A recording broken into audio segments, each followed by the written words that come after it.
Good morning. Time for Morning Cafe with me, Linda Alela. Thank you so much for always keeping it TV47.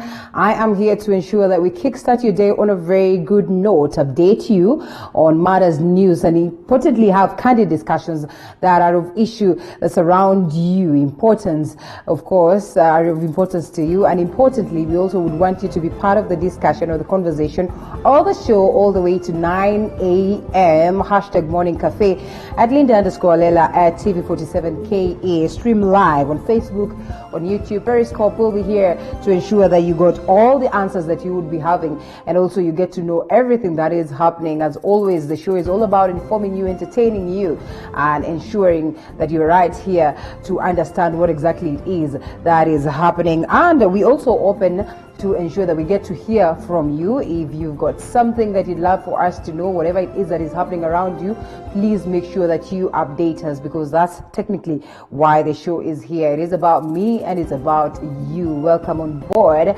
And of course, we always have the newspapers with us. We'll be doing the People's Daily, the Standard newspaper, and of course we also have the Daily Nation, and we'll also be taking a look at some of the stories that have been prepared by my team, just taking a look at the numbers of COVID-19 and also what we expect today, the long-awaited moment, the 7th session of the Senate sitting towards deliberating on what it is going to be about the counties in terms of sharing of revenue.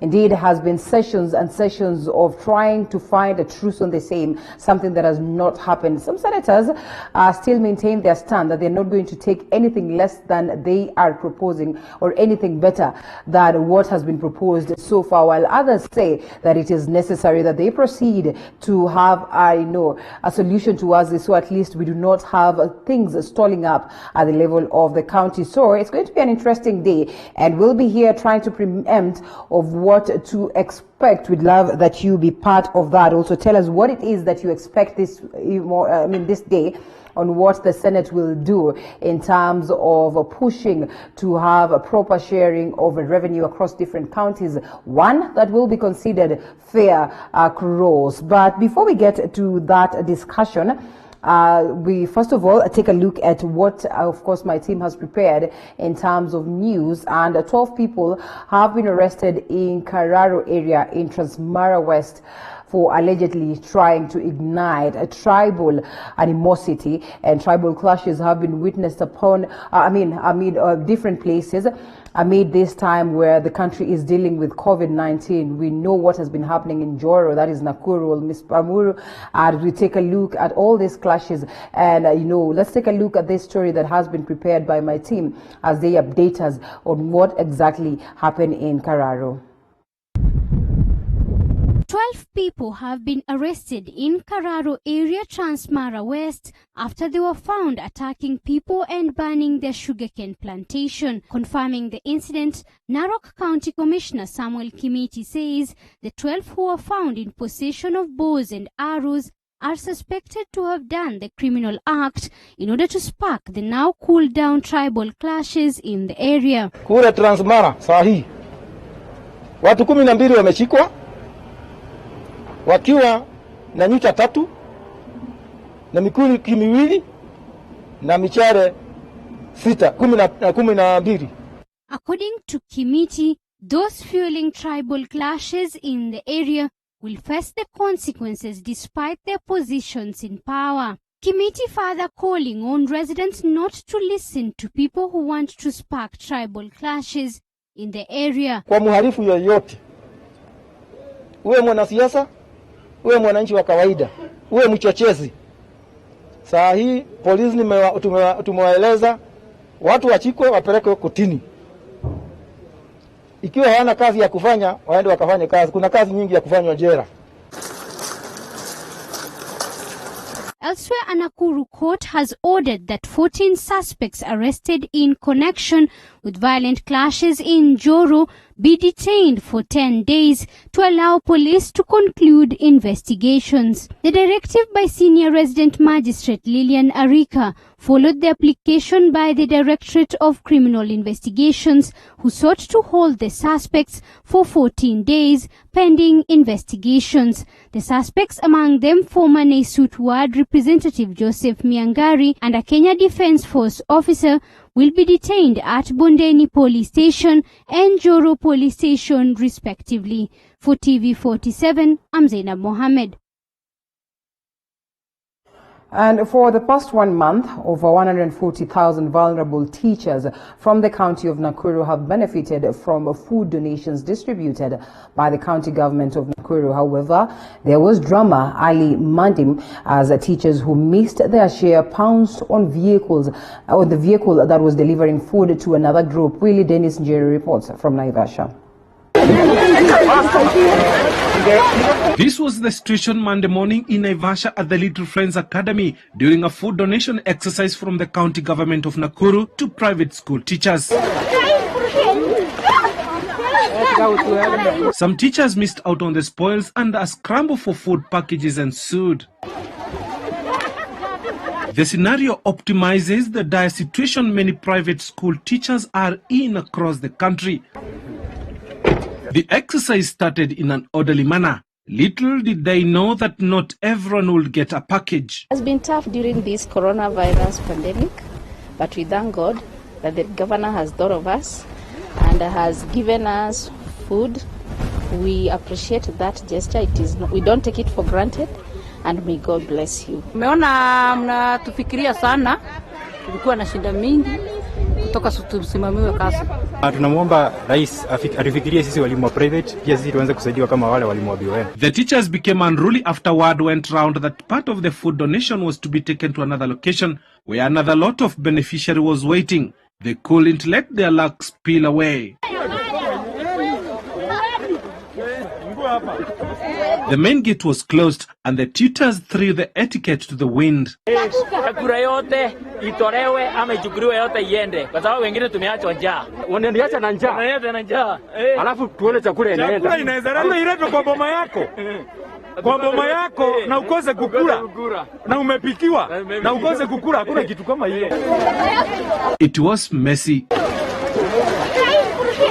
ugly, and a lot food stuff was spilled on the ground. Teachers must know that the fact that they are not salaried and they are able-bodied, they should go out and do jobs that will help them get some income. This food donation exercise by the Nakuru County government has already benefited over 140,000 teachers across the county, many of whom are vulnerable. We have to spread, even if it is little food, we have to be able to spread. Otherwise, His Excellency the Governor is really determined to reach as many people as possible. Many private school teachers have not received salary for close to 4 months now after schools were closed due to the COVID-19 pandemic.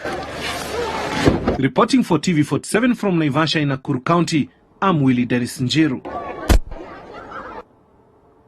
And the National Police Service on Monday launched a digital platform that will enable Kenyans to lodge their complaints online. Speaking at the launch, the Cabinet Secretary for Interior, Fred Matiang'i, said that the platform seeks to reduce corruption cases that have been facing the police service. This move comes few days after the Department of Public Prosecutions and the Judiciary launched a similar platform.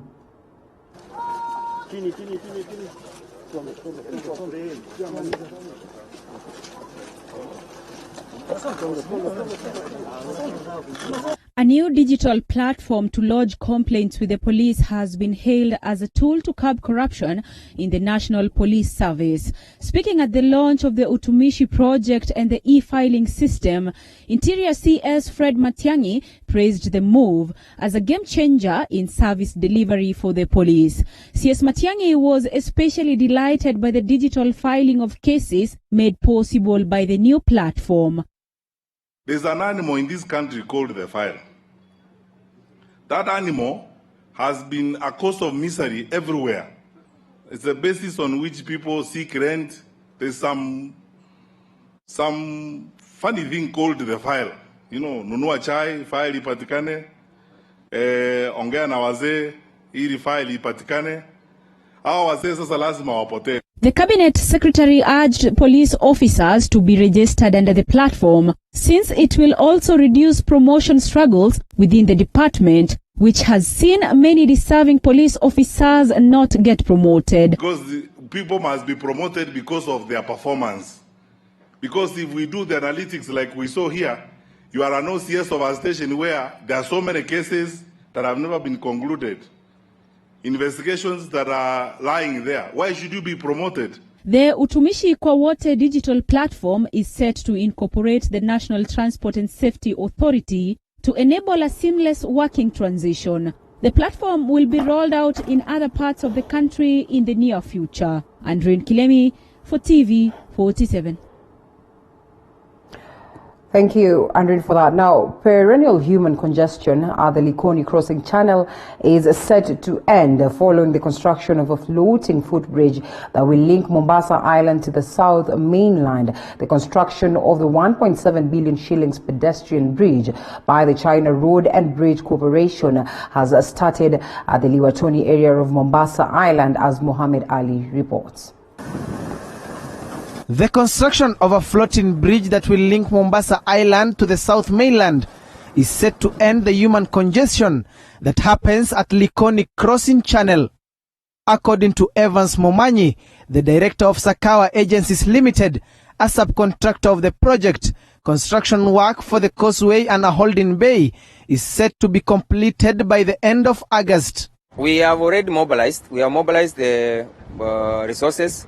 We have also mobilized the required machineries on the ground, and we have also spoke with the security committee, and we thank the regional coordinator to confirm to us security will be provided so that we implement this project as soon as possible.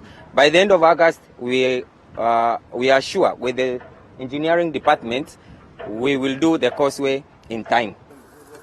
Coast Regional Commissioner John Elungata said the envisioned footbridge will complement the existing ferry services to streamline safe passageways for pedestrians and reduce overcrowding that characterize the busy Likoni Channel. Tumetembea pale Liwatoni kwa sababu daraja ya miguu inajengwa hapo, ya daraja ya watu kupita ili tuweze kupunguza msongamano katika feri.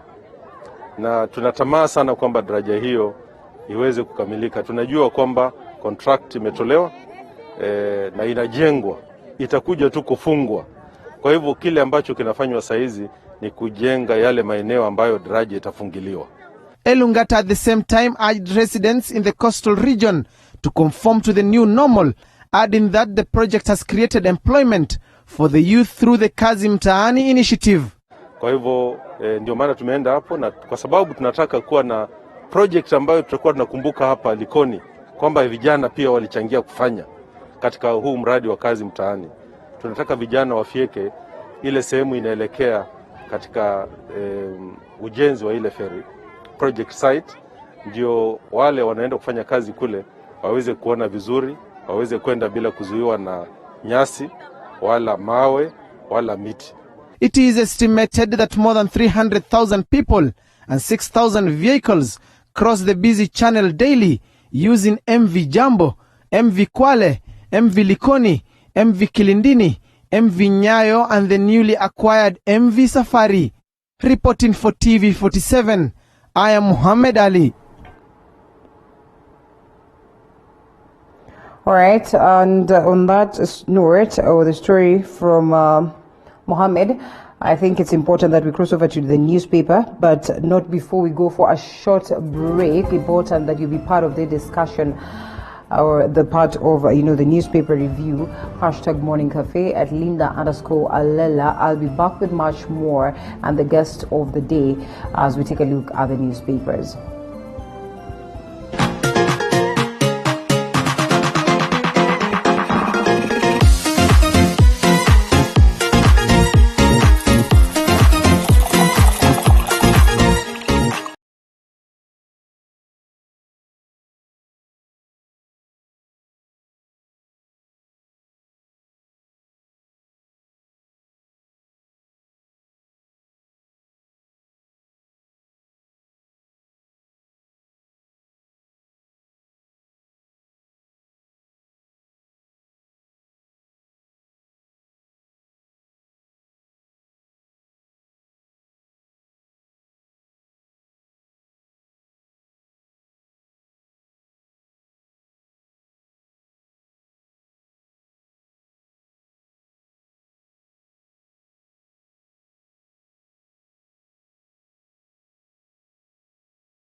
right, so welcome back to the broadcast. And joining me now is Isaac Wabuge, who's a political analyst, to take us through what he thinks about the newspapers, the stories that have been captured.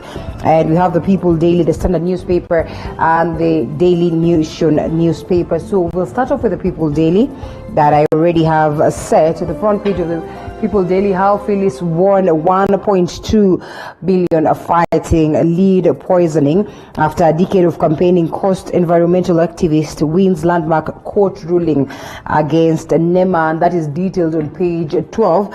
I don't think there's anything much to discuss about that, but we cross over to another story that is captured on the front page of the People Daily. Counties get 30 billion as senators clash, and Treasury gives governors a major boost on the day's controversial cash sharing formula to be debated in the House, that is today, and with headline senators consolidating their numbers ahead of the vote, detailed on page 4 and 5. Front page again, allow us to join Corona war. Trainee doctors say students were on verge of completing their final year and proceeding for internship when a pandemic struck, and they say it is only fair that they are incorporated in helping the government to deal with this. And let's get deep into it. Of course, the numbers stand at 544 recorded positive cases as of yesterday's address from a sample of 2,653 tests that were conducted, and raising the number to 22,597. So let's get into the details of it. And page 2, let's first of all overlook page 2. We'll come back to it later. And we come to page 4 and 5, that story about Senate and Treasury. And Treasury disperses 30 billion to counties on eve of a Senate debate. Yatani says depending on how deliberations go, he will refer to a court ruling to deploy more funds. And Isaac, good morning. Hi, good morning. How are you? I'm good. Thank you so much for finding time. Thank you for that. Yeah, the stalemate is here with us, and I think this is the biggest conversation of the day as we await what it is that a Senate is going to declare. What way forward? What prospects? What do you think will play out today? Now, just starting from where we left on Tuesday last week, I must actually comment that it is a good moment in the history of Kenya whereby senators or members of the bicameral house have come to a point whereby they can make independent decision devoid of party lines. So it actually reminds us that indeed our democracy is growing, and it reminds me in the US when the late Senator John McCain, when the Republican tried to abolish the Obamacare, and even though he was on a wheelchair, he came in and supported the Democrats. So this one is a good moment for our country, that our democracy is growing. But now getting to the meat of all this, it is quite unfortunate that we are experiencing this stalemate. One, I wish to congratulate or commend the effort by the CS for Treasury, Yatani, for calling the meeting yesterday and just trying to look for possible solution. But the fact that we need to address here is that this is the sixth time the Senate has been unable to pass this bill. We can remember that the main protagonist towards the third generation revenue allocation is more from the central part of the country.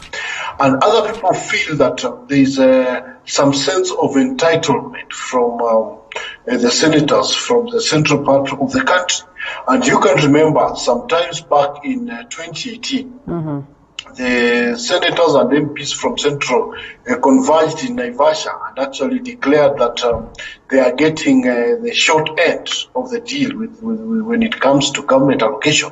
So I do feel, one, the president is caught in between the anvil of trying to please his Mount Kenya region by trying to push for a huger allocation at the expense of the other country. And the second aspect that I also want to draw here is that when senators dissent a government initiative, such people should not be seen as enemies to their parties. Dissenting on an issue that has an impact to the people in itself speaks to how patriotic a person is. So in this case, I want to diffuse this narrative that is growing that the senators who voted no on Tuesday, they are against the president. So what we want today is that we need a sober assessment of where we are. We know we have the census that was carried out last year, the statistics are there. It is true. It is quite unfortunate that maybe the stalemate is exposing a census. How then can we protect smaller counties from losing out in such a huge way? Because as much as we want to talk of one man, one vote, 1 shilling, those proponents for that have their own rights to that. But then there are also aspects of the landmass, and this is what is bringing the contention, where people feel that as much as there are these counties with huge population, yes, it is all for them to receive a high amount. But then if we deny these other counties who have a huge landmass, take a quick example, trying to compare Marsabit and Kirinyaga. Marsabit is around 66,000 square feet. Compared to Kirinyaga, it's actually 5 times more. So for us to equitably have our resources on the ground, then we also need to consider these people, because if we don't give them the right amount of resources, it means that then the development in Marsabit will be slower as compared to Kirinyaga, who have fewer landmass, but more people. So it is also an aspect of infrastructure, because you cannot talk of economic development without infrastructure. It reminds me sometimes back when Raila Odinga was launching his presidential candidate, I believe in 2007, and he said that his agenda 1 was infrastructure to infrastructure to infrastructure. So we cannot rule out the argument from these people who also say, why can't we also consider the landmass?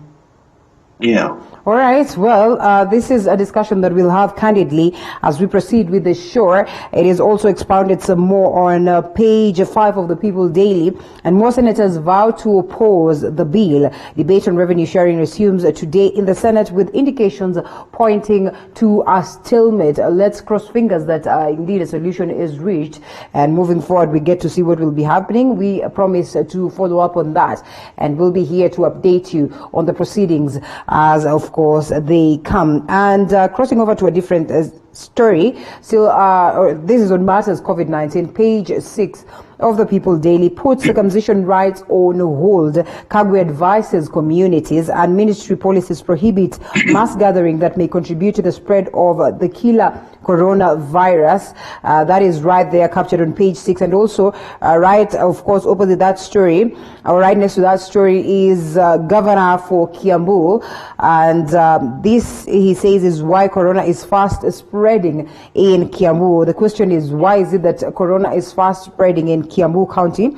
The spike of COVID-19 cases in Kiambu County has been attributed to poor observation of containment measures put in place to halt the spread of the pandemic. And the numbers are shooting in Kiambu County. And when you look at this other side, the likes of people from Ulembe Nation who always conduct their circumcision activities in August, after 2 years, I want to believe, are out here calling upon the government to allow them to proceed with these sessions.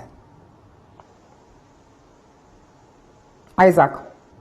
Yeah, one is that by coincidence I come from the Ulembe Nation, and this such a time as this, there's always too much excitement among our people in terms of circumcision. But then the pandemic is with us. As much as we might want to push this cultural practice, I've been engaging with my people from home even as late as yesterday, just trying to engage them, to tell them, you know what, the pandemic is real. We are losing people, and as much as we might not have huge numbers spiking up within our regions, that doesn't give us the comfort zone to feel that this thing is not real. So we really need engagement from the government to be stern with this issue, because it seems what I'm not understanding is how it is going unabated, because we do have chiefs in those regions, we do have police in those regions. For the last 4 days, this is the 3rd day. I'm actually earlier on, I was on Facebook and I would see there were circumcisions that are happening this morning. There are boys from the from the river going to face the knife right now. And you see, with all this engagement, then there's no social distancing, one. Two, the aspect of even using a face mask is unheard of in some of these regions, especially at night. Yeah. So, and then there's the same issue that we faced in Kibra some times ago of sharing the local brew together, devoid of going as per the guidelines. It is quite rife in this region. So, I do call upon the government not to speak this from the steps of Afya House, but to deploy their people, to engage the vigilante on the group, the Nyumbakumi, the chiefs, the sub-chief, the elders, so that this news can be spread. Because once this thing starts ravages villages, it should be a case of indeed what Melinda Gates put some times back when Corona was just starting and saying we might start picking bodies on the street in Africa. I want to tell my people from Mulembeland that if we don't abide by what the World Health Organization or Ministry of Health has put in place, indeed, our kin will start being picked on the street and in the shambas. Then, yeah, then when you actually, there's another thing that you raised regarding the corona infections in Kiambu. One of all, first of all, you should thank Governor Nyoro for being on the front line. But as you know, Kiambu is an extension of Nairobi. That's why when we talk of the Nairobi metropolitan, in some way we cannot rule out Kiambu. So the demographic of Nairobi are the same of Kiambu. So when you see this kind of spikes in Kiambu and the spikes in Nairobi, they're in tandem. So what we are trying to tell us is that you realize that we can confidently say that Kiambu is also the bedroom of Nairobi. Many people come to Nairobi for work, but they sleep in Kiambu. So the interaction within the city of Nairobi, later on in the evening, they'll be interacting with people in Kiambu. And I think that is why there is huge spike in Kiambu. So what we need to do is that the same measures that we are putting across for Nairobi should also be used in Kiambu. In mass testing, and again, we can also attribute this to increased mass testing that have been going on. So one is that I do believe we have goodwill from the county government. I heard Dr. Nyoro speak about it, and I felt this is a good aspect of leadership, a leader who comes in to acknowledge that there is an issue and he wants to rally his people around it. Two, I think across the board, the corona pandemic has not really sunk among all Kenyans. And that's why some still find it it's something an alien, something that cannot get us. But then the fact is that it is something that is ravaging. The count is growing by day in a quantum way. So I think the Kiambu issue is not far off from what is in Nairobi, and the same measures that the government is pushing for Nairobi should be pushed in Kiambu, as main aspect being transport in terms of matatus. How can we ensure that the fumigation that's supposed to be done after every trip is being adhered to? Two, social distancing within the matatus. This, I think, has become a mirage. Yeah, actually, that's a story that has been captured here also. PSVs in 3 counties exposing travelers to killer virus. And I don't even think it's just in 3 counties. I mean, this cuts across. It's business as usual, and it's unfortunate to say. Very unfortunate. It's business as usual. The aspect of social distancing in vehicles is not being adhered. And here is where now the traffic police needs to come in and help. The matatu industry, they had a consultative meeting some times back, and where they committed to adhere to. We can proudly say right now, as much as we are not there, but the matatu industry in Kenya is a bit developed through circles.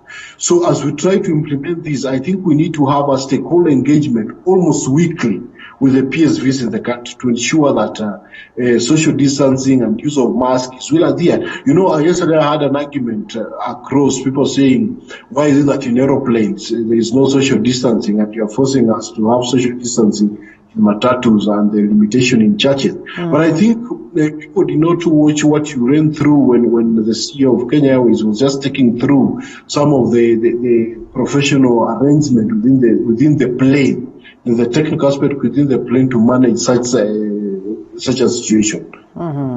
All right, still on matters COVID-19, and trainee doctors cry to be enjoined in COVID-19 war. Learners were on verge of being absorbed into the service after completing their final year of the long course, and then came COVID-19. Are they ready? Does it have to wait for them to call upon the government to proceed and do this?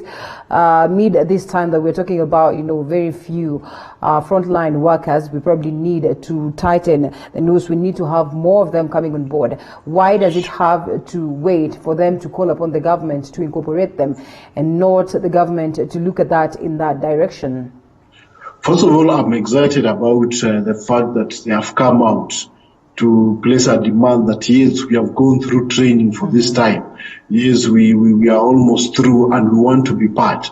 It speaks so much about the passion in these professionals that they want to be part of this war. And for me, I want to fault the Ministry of Health because for the fact that these people have not been incorporated, there's always that on-job training. I do believe from the professional engagement, even you as journalists, I'm sure there's a way somebody holds your hand as you make your baby step. Yeah. I do believe this is the right time. This is at the heat of the moment. As you have put it, that Corona is another aspect of our world. Just that our enemy is something that we cannot touch, something that we cannot feel, but it's something that is there, something that is ravaging us. So I do believe that what these young professionals have put across, it's something that should provoke the conscience of the people at Afia House to realize that as much as many frontline workers are also getting infected, we have some who still want to come and be part. And this, the day before yesterday, the president called upon those people who work in the ICU who are on the retirement age, not to proceed on retirement. What does that show you? It actually shows you that there is a huge age gap in the health sector. Yeah. In that, when a crisis hits a time as this, we want to recall even those who have already retired. Yet we have institutions that are churning out strong and well-able people who are able to fight. Now, the irony here is that we are saying that Corona is quickly ravages the health system of an elderly people. Don't you see that it is an irony that we are saying we need to recall those who have retired to come and be on the forefront, yet we have young people who have the same expertise, who are begging for an opportunity to be part of this war. So I want it's a thumbs up to these young people. That is the spirit I want to implore upon Afia House, the officials at Afia House, to consider this plea and bring on board these people. I think this will be the best way to inculcate them into the system. Okay, well, all the best. And before we exit from the People Daily and take a look at the other newspapers, Bar divided over planned judges' Corona vacation, and LSK Harvey says that the judiciary has been on COVID leave since March. Thus, bench ought to clear the backlog. A decision to have judges proceed on August holiday recess has elicited these mixed reactions. So the question is, if you proceed for this leave, I mean, it's like you've been on leave all the same. What happens to the numerous cases, the backlog of cases that we were looking at? Remember, Maraga is almost exiting the stage. When he came on board, he promised that, his main agenda, first of all, his main duty would be to ensure that he clears the backlog of cases. We know that COVID-19 has come with its fair share of issues, but if they proceed, what then happens? And I think that's exactly what the lawyers are asking us at now. So what happens to the justice system? Dispensation of the same. If they go on leave, what are the likelihoods that they're going to dispense the same virtually?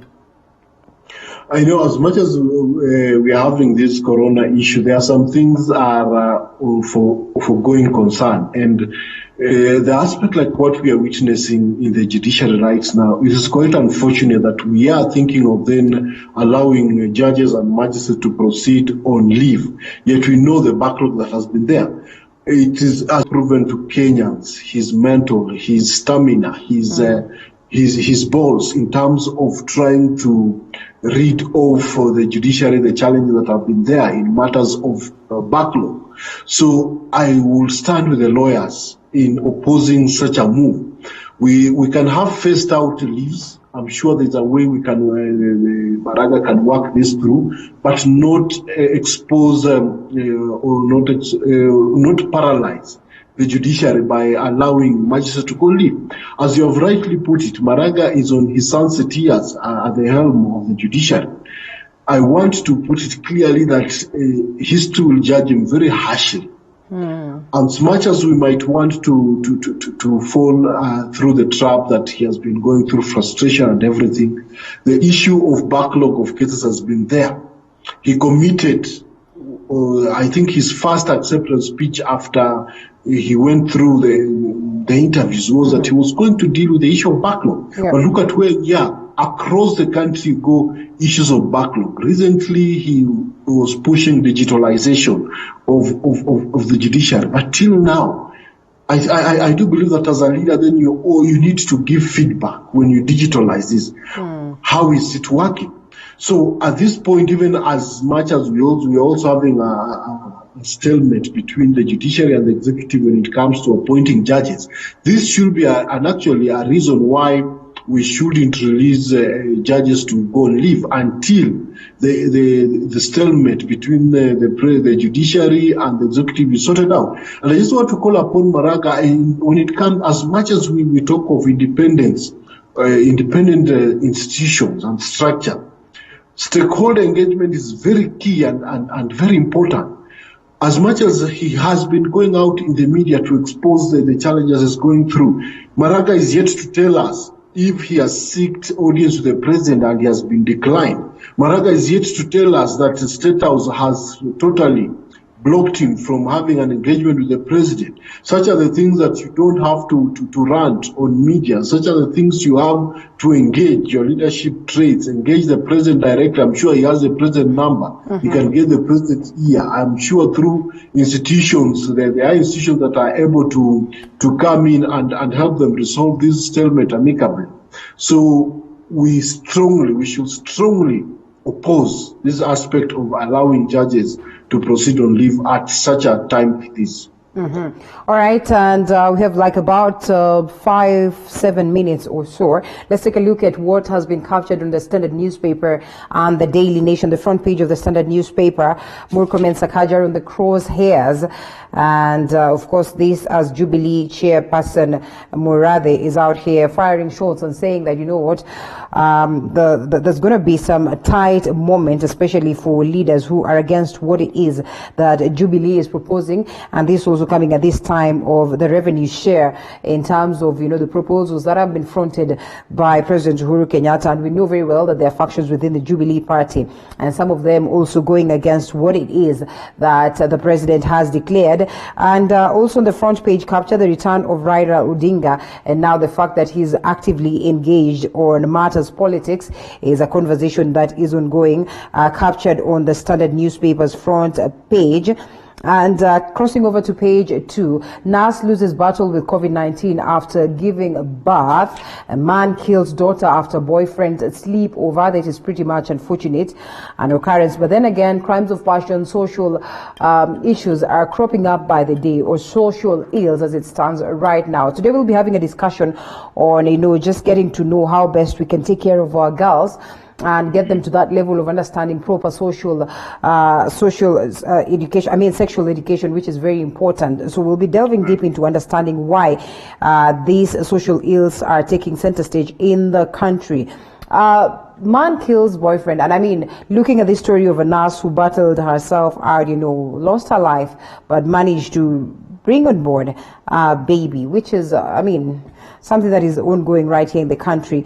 And we ask ourselves, just how much are we able to deal with COVID-19 as a country? I think we don't need to delve much into that. But coming to the next page of the Standard newspaper, policing goes digital with new look occurrence. I think this is a story that I captured earlier on, and I'd love to hear your take on the same. Good move? And absolutely good move. You all know the cliche that has been there for ages, file ilipotea. I do believe with the digitalization of this, this is going to be a story of the past. Yeah. Many people have suffered in the hands of police. Many people have suffered in the hands of the judiciary. When after they complain and they are going through a situation in life, they have reported it. But then anytime they appear, their file has disappeared. So I do believe that Dr. Matiang'i has proved to himself as somebody who has the knack to push an agenda through. We remember him, you guys in the media, I'm sure you have a case of deja vu with him during the time of digital migration, the way he was hard on it, it was implemented. His reforms in the education ministry has been superb. And now in the police, he has had some rough patches here and there. But we do believe with such a move for digitalizing police service and police reporting, complaint reporting and handling, this time a page will not be deleted from the OB book. So I do believe the right thing is something that he needs to be applauded about it. He needs to be encouraged that if there's something that is going to save us from the frustration that people have been going through in the court system, is digitalization. Maraga has done his bit. Now Matiang'i is doing his bit. We have to assure him that we fully support this, and this is very timely in this time and age. Okay, well, and also captured on the next page, that should be page 9, and Raila returns from medical leave and straight into revenue BBI talks. Huge blow after farms ordered to surrender 5 billion city land.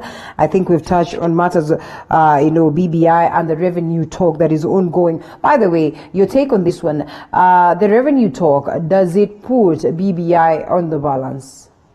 It is quite unfortunate now if we try to bring these two issues together. I would want us to address the issues independently. BBI is something that the president and the opposition stalwart came up to save the nation from the brink of collapse.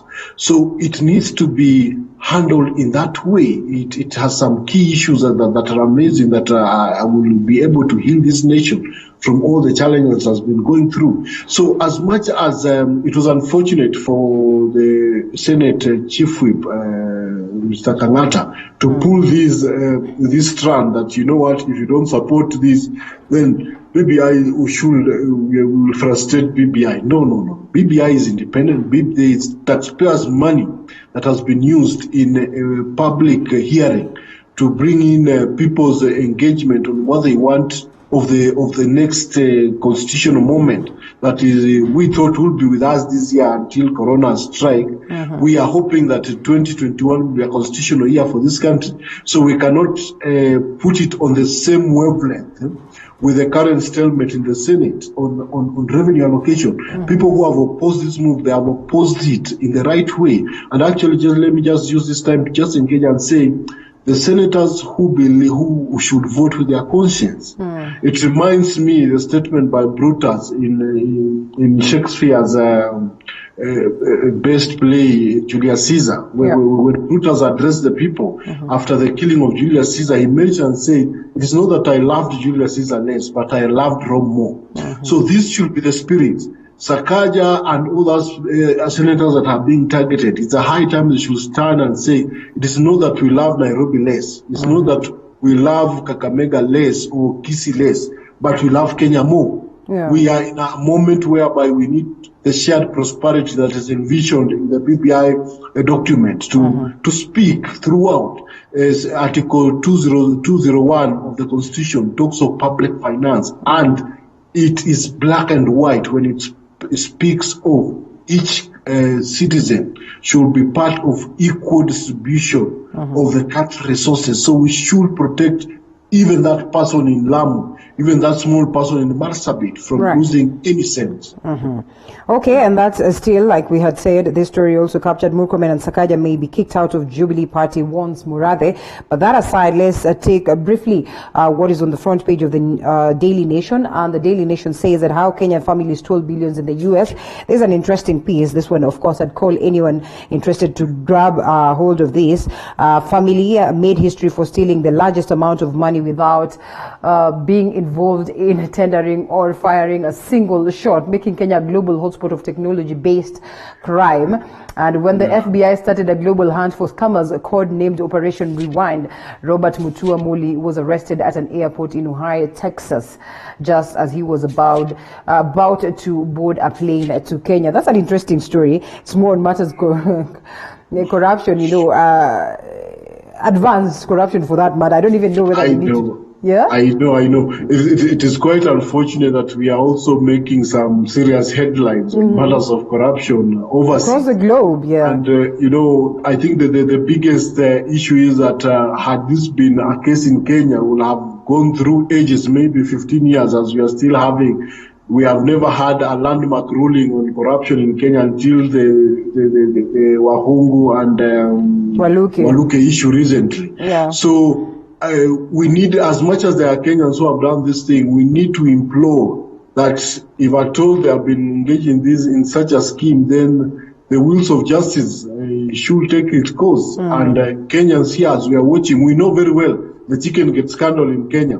The architects of the Chicken Gate scandal were arrested, those from US. But in Kenya, they are still working scot-free.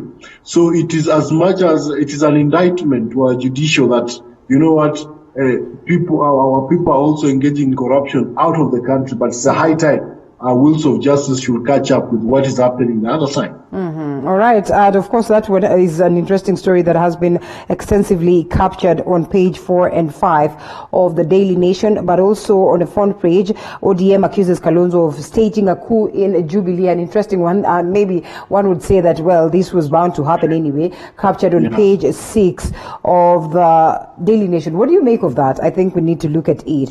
I think NASA has been a big letdown. Yeah. As much as we needed the handshake as a nation, it was not supposed to spell doom to opposition.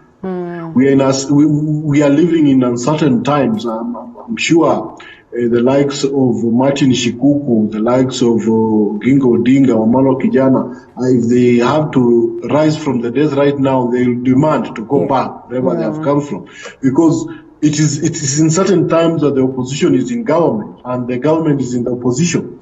So the squabbles in NASA, it is the fact is that it's about the 4 billion shilling that is supposed to be for political parties from the political parties, and this is what is unsettling the partners, the principal partners in NASA. So the coup that ODM is accusing Kalonzo Wiper in Jubilee, it is an irony. It is quite unfortunate that, President Uhuru Kenyatta, we might, maybe in the fullness of his political term, consider him a political alchemist who totally destroyed the opposition of the country at some point and gave him a good time to rule. But then it is unfortunate that after all this thing has happened, we have realized that there is no opposition in the country, totally. So as NASA and Wiper squabbles over their positions in Jubilee, it is even funny trying to describe this. Wiper and ODM are squabbling over Wiper's position in Jubilee, or maybe ODM's position in Jubilee. You see, this speaks about the fact that in Kenyan politics, political parties is just a vehicle of convenience for an electioneering period. These are moribund institutions without ideology, without a vision, without a mission, and that's why when an opportunity arises to be part of government, the warmth that is in government, these people cannot stand. And it also just speaks into something very critical. What happened to pressure groups that were there in the 90s that influenced the multi-party politics during that time? We know it was not only political parties, but we had pressure groups, civil societies, where what happened. That's why when opposition leaders are misbehaving like where we are right now, had it been the times of David Gitare, he would have called them out. Manasseh Kuria, we know, even the clergy of that time were involved in political setting. Remember Manasseh Kuria trying to bring the Fort Kenya faction together during the Obalo Odinga time. What is happening that we don't have such leaders rising up again? All right, well, interesting times on matters politics, and I mean, politics will always find its way even in crucial issues that we are discussing. And because of time, we might not be able to expand some more, even take a look at the cartoon editions, but yes, there you go. I'm sure you're well updated. Isaac Wabuge, thank you so much for your time, and I hope to have you some other time. And on this particular point, it is time that we wind up the newspaper review segment and we cross over to a different segment altogether after this short break, where we get to discuss the stalemate at the level of Senate in terms of addressing the issues of revenue sharing for the counties. We'll also be taking a look at the importance of police going digital and whether this is going to help us ease cases. And moving forward, we delve deep a bit on these claims by the ODM party that Wiper is playing fishy with the Jubilee party, and what way for the handshake after this break.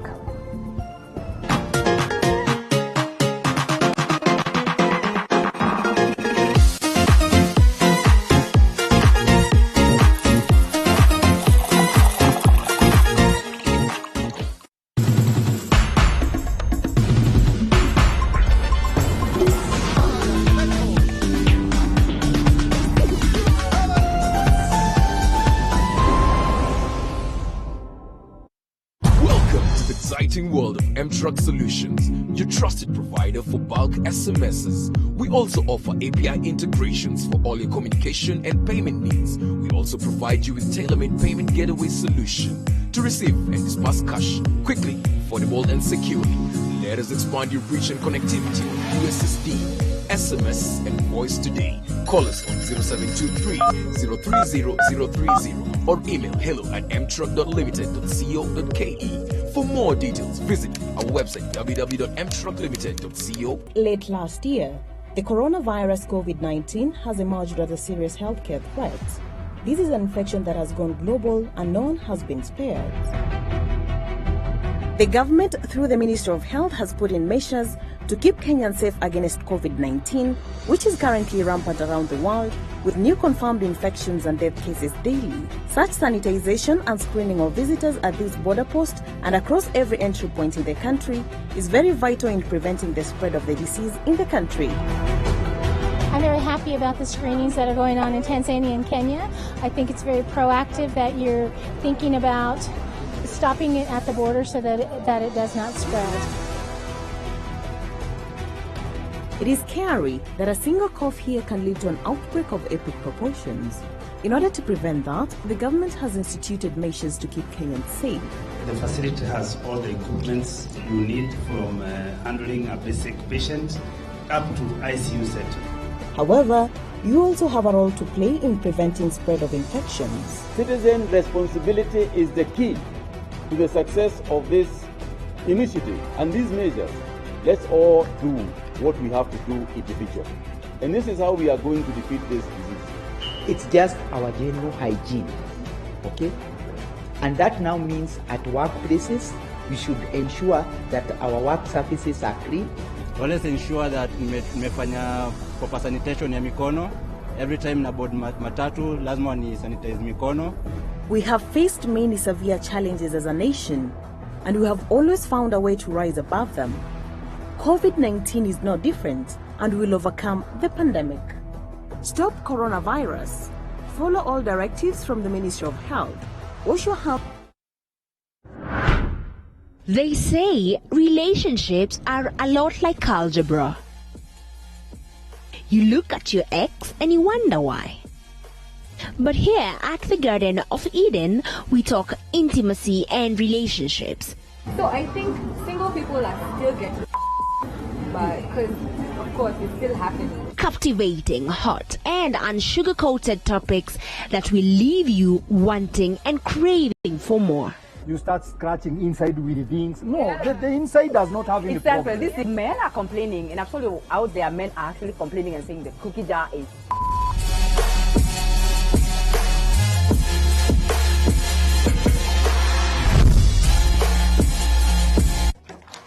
Hey, Sospita son, tumefutwa wote. Yawa, pia wewe? Tumeachiliwa. Si pia wewe unaweza anzisha biashara yako? Na hii economy venye iko tough sana. But not too tough for mwananchi credit. Tutafanya aje? Si niko na 5 good cars. We can get a quick logbook loan approved within 6 hours. Nataka kuanzisha salon na spa. Hiyo haitatosa. Si tuko na title deed spare. We can still get more money using them. Get a quick approval within 6 hours using your logbook or title deed. Do not get stuck. Call Mwananchi Credit today. Si nilikuambia. You are a big smart joke. Mwananchi Credit. Investor in people. Authentic, natural, planned.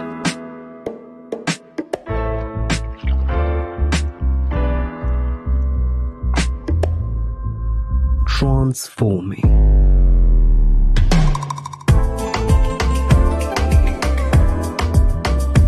Endless benefits.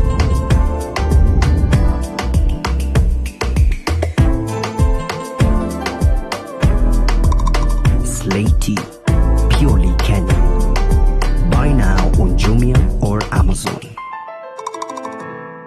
Equip Africa College is a TVET institution accredited by the Ministry of Education and relevant professional regulatory bodies. The college, located in Kitale, is a center of excellence in healthcare training in the region. We have state-of-the-art training facilities, conducive learning environment, hostels, and highly qualified trainers. Apply now for diploma or certificate in nursing, clinical medicine, nutrition and dietetics, medical laboratory sciences, business management, procurement, marketing, and many more.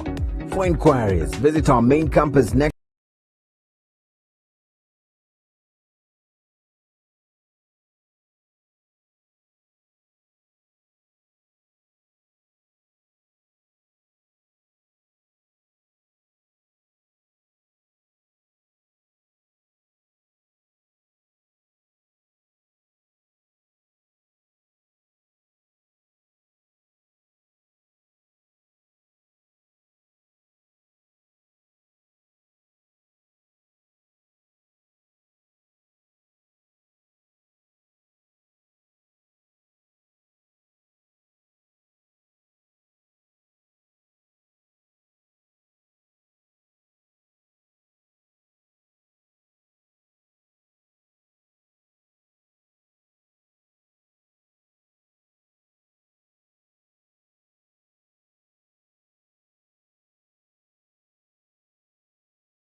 All right, welcome back to the broadcast. Important that you be part of this discussion. Hashtag Morning Cafe at Linda_Alela TV47KE. The SMS short code running down on your screen 22047.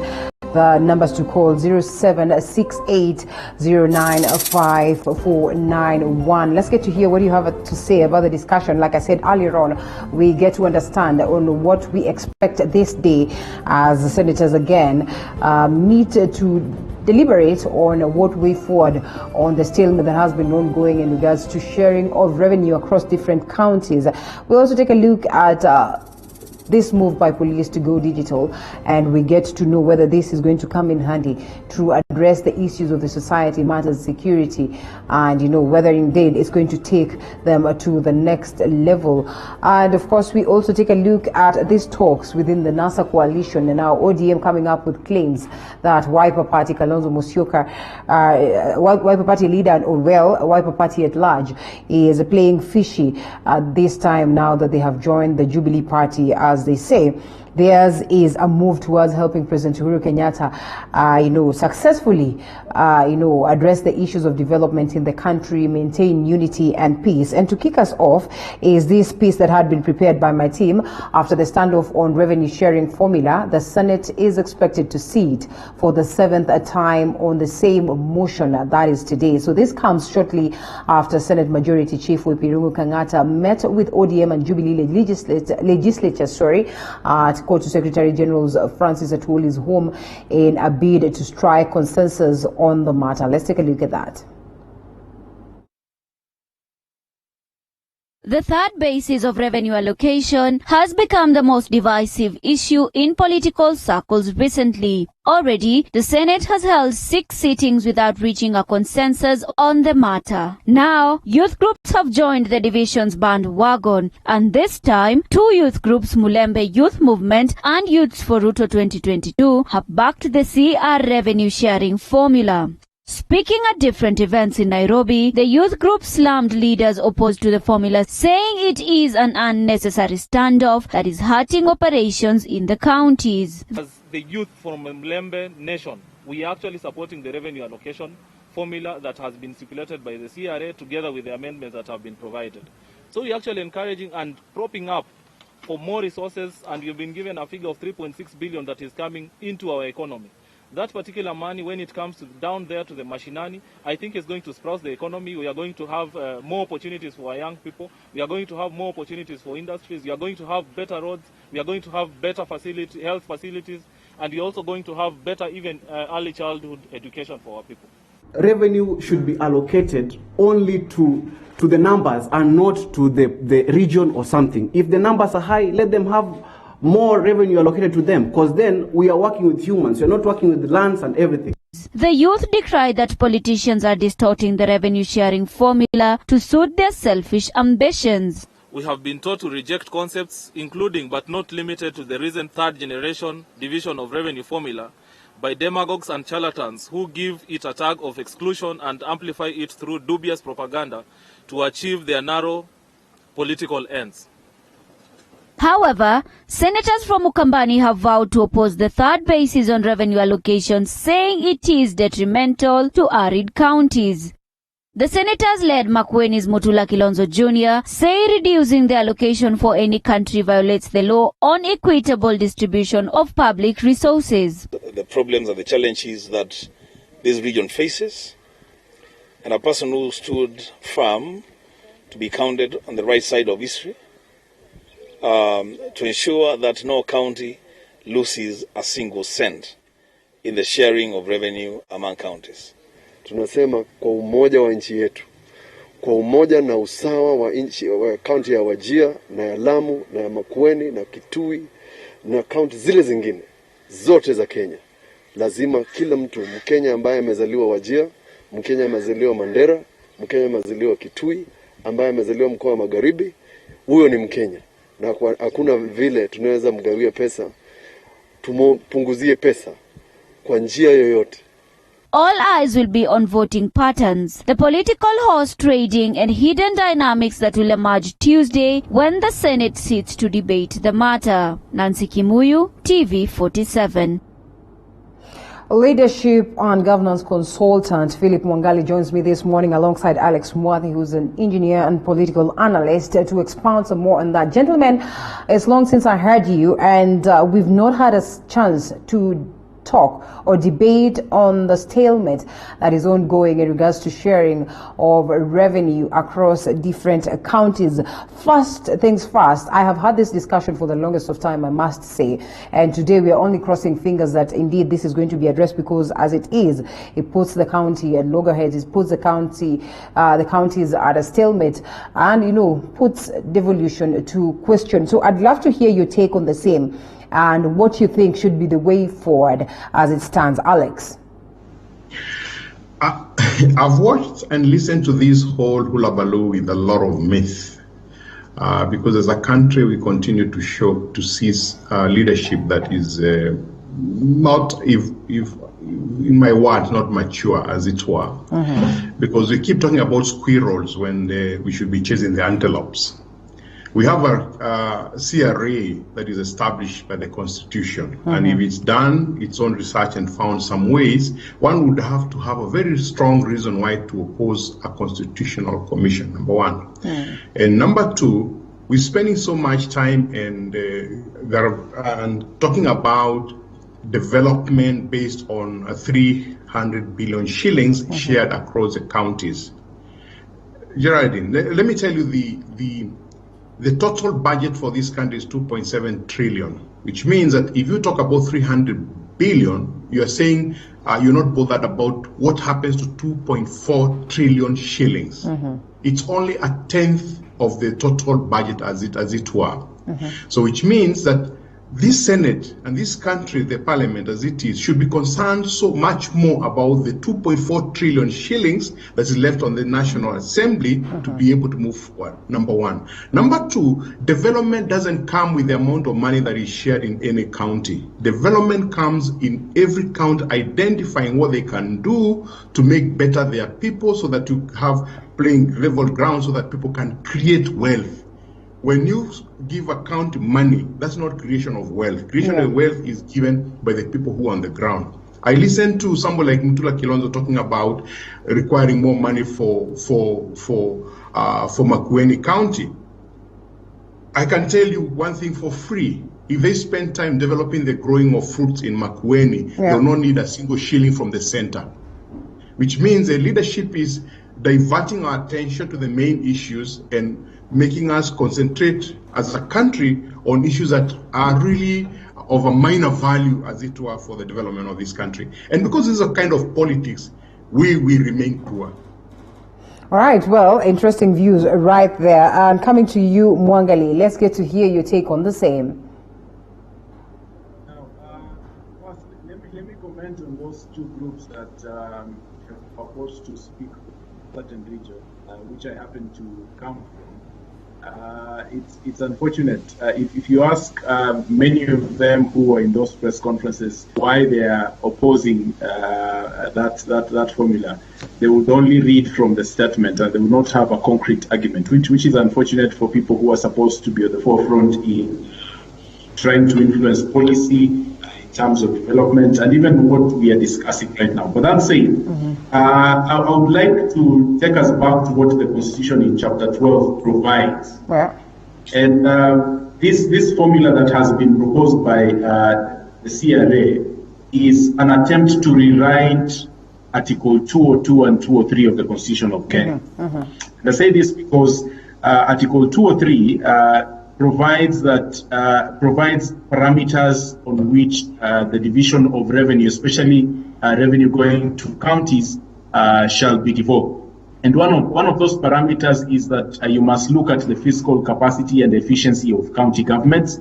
You must also look at developmental and other needs of counties. That is not enough. You must also look at economic disparities within and among counties and the need to remedy those economic disparities. Population is not even one of those factors that need to be taken into account. Though, when you're looking at fiscal policy and public finance management, population is a factor. But according to our constitution, and for us to advance equity, we also need to look at economic disparities. And the formula that has been proposed by the CRA, and I respect the expertise that is within the CRA and the efforts they made, including public participation, to arrive at that formula. But it is not a formula that advances equity. It is not a formula that advances Article 2 or 3 of the Constitution and the spirit of the Constitution. And just to mention what, because we might talk about the politics around this, and we forget what that formula actually proposes. Right. And what these are the factors that the formula proposes should be taken into account. One, the population factor, which is the first factor at 0.45. I can let me use percentages so that we are a bit clear. 0.45. Then you have the equal share factor. Now the equalization fund will come into place here. Then you have the poverty factor, land area factor, fiscal effort, and then the developmental factor. In my opinion, this has been inverted. Right. You first need to look at the developmental factor, population notwithstanding, then you rise to fiscal effort, to land area, to poverty factor, and then finally conclude with population. I think if that was the arrangement, we'd be looking at a good solution. And I must also add that it is healthy for us to have this conversation. A country like Nigeria that has a devolved system like ours has had that system for a very long time, yet they have not come to an optimal formula of division of revenue. Right. So it is healthy for us to have these explosive conversations at this point, so that we do not hit the wall a few years from now when we are struggling over the same issue. You speak about Nigeria, and it brings me to this point. At some point in time, this talk of marginalized communities, counties for that matter, regions for that matter, have pushed some people, a section of people in Nigeria, arguing that they have been marginalized, and they provide for, of course, lots of resources. Most of the resources, natural resources, come from this particular region, yet they do not enjoy the ultimate share of the revenues that are collected based on this. And they have talked of matter cessation. Are we polarizing this conversation? Are we taking this conversation to a point whereby we might not be able to revive, we might not be able to take about turn, and we probably are going to get to that point where the conversation will be totally different towards messing up the stability of the country? Alex, it's in my opinion, is an argument that have always been done, that we are marginalized because we are not being given funds.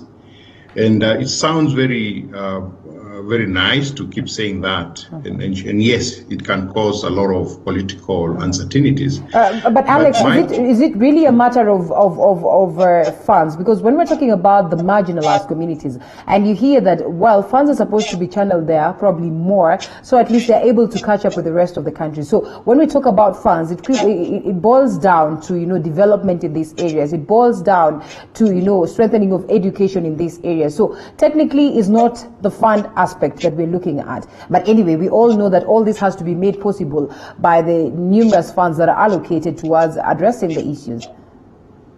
Yes, it depends on the numerous funds that are allocated. But what's development? Development is people being able to develop themselves and build an economic industry that works for the people that live in a certain section of the society.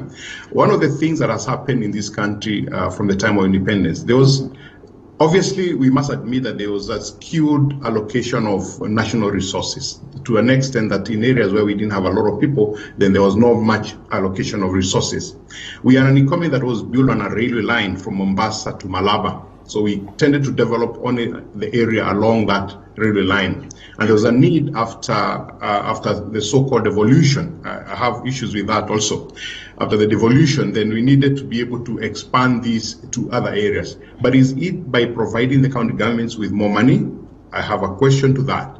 And I hear my friend has elaborated quite a bit on the chapter 2 or 3 of the Constitution that gives about allocation of resources. And in that, if anybody wanted to interpret in terms of population, you can do that by using the sub-article that talks about the ability of the county government to be able to provide services to its people, which means that if I have more people, then I need more money to give people. You know, the way we interpret things in this country. My point is, there's a need for us to be able to step back and say, okay, these are the constitutional requirements. Yes, we need to do that. Yes, we have a CRA that gives another formula. Yes, they can interpret the 7 or so sabbaticals that are in that clause to be able to determine the reasons for allocation. But the leadership should step back and say, what more can we do, so that we don't waste too much time talking about distribution of 300 billion shillings, while 2.4 billion shillings would actually bring those development you're talking about. Education as it were today, is it devolved? No. Do we need to devolve health? Some of us have always been saying it's not a constitutional requirement that we devolve health. I've been saying it's a national issue. Give it back to the national government, so that national government can be able to look at the whole health situation in the country as a whole, as opposed to allowing Marsabit, Mandela to be able to look at health on their own, Turkana looking at their own, and Kakamega looking at their own, so that it becomes a national function. My point is, we are wasting a lot of time discussing something that we shouldn't be doing. All right. Well, interestingly, much as maybe we might look at it as a waste of time, this point is here. There is a stalemate at the level of the counties, and if this is not deliberated on, then sadly, activities stall up at the level of the county. Where does it place devolution moving forward? Philip can come in. All right. You want to go, Philip? Yes, I can. Now, when we talk about, and I would just like to disagree with Alex in a brief way. Yeah. When you talk about development, you cannot delink development from resources. Development is informed by resources, and in our system of governance, that cannot happen. Development must follow resources, and vice versa. And it is true that we have counties or regions that have been marginalized greatly since independence, and that has been systemic and largely because of political reasons and political persuasion.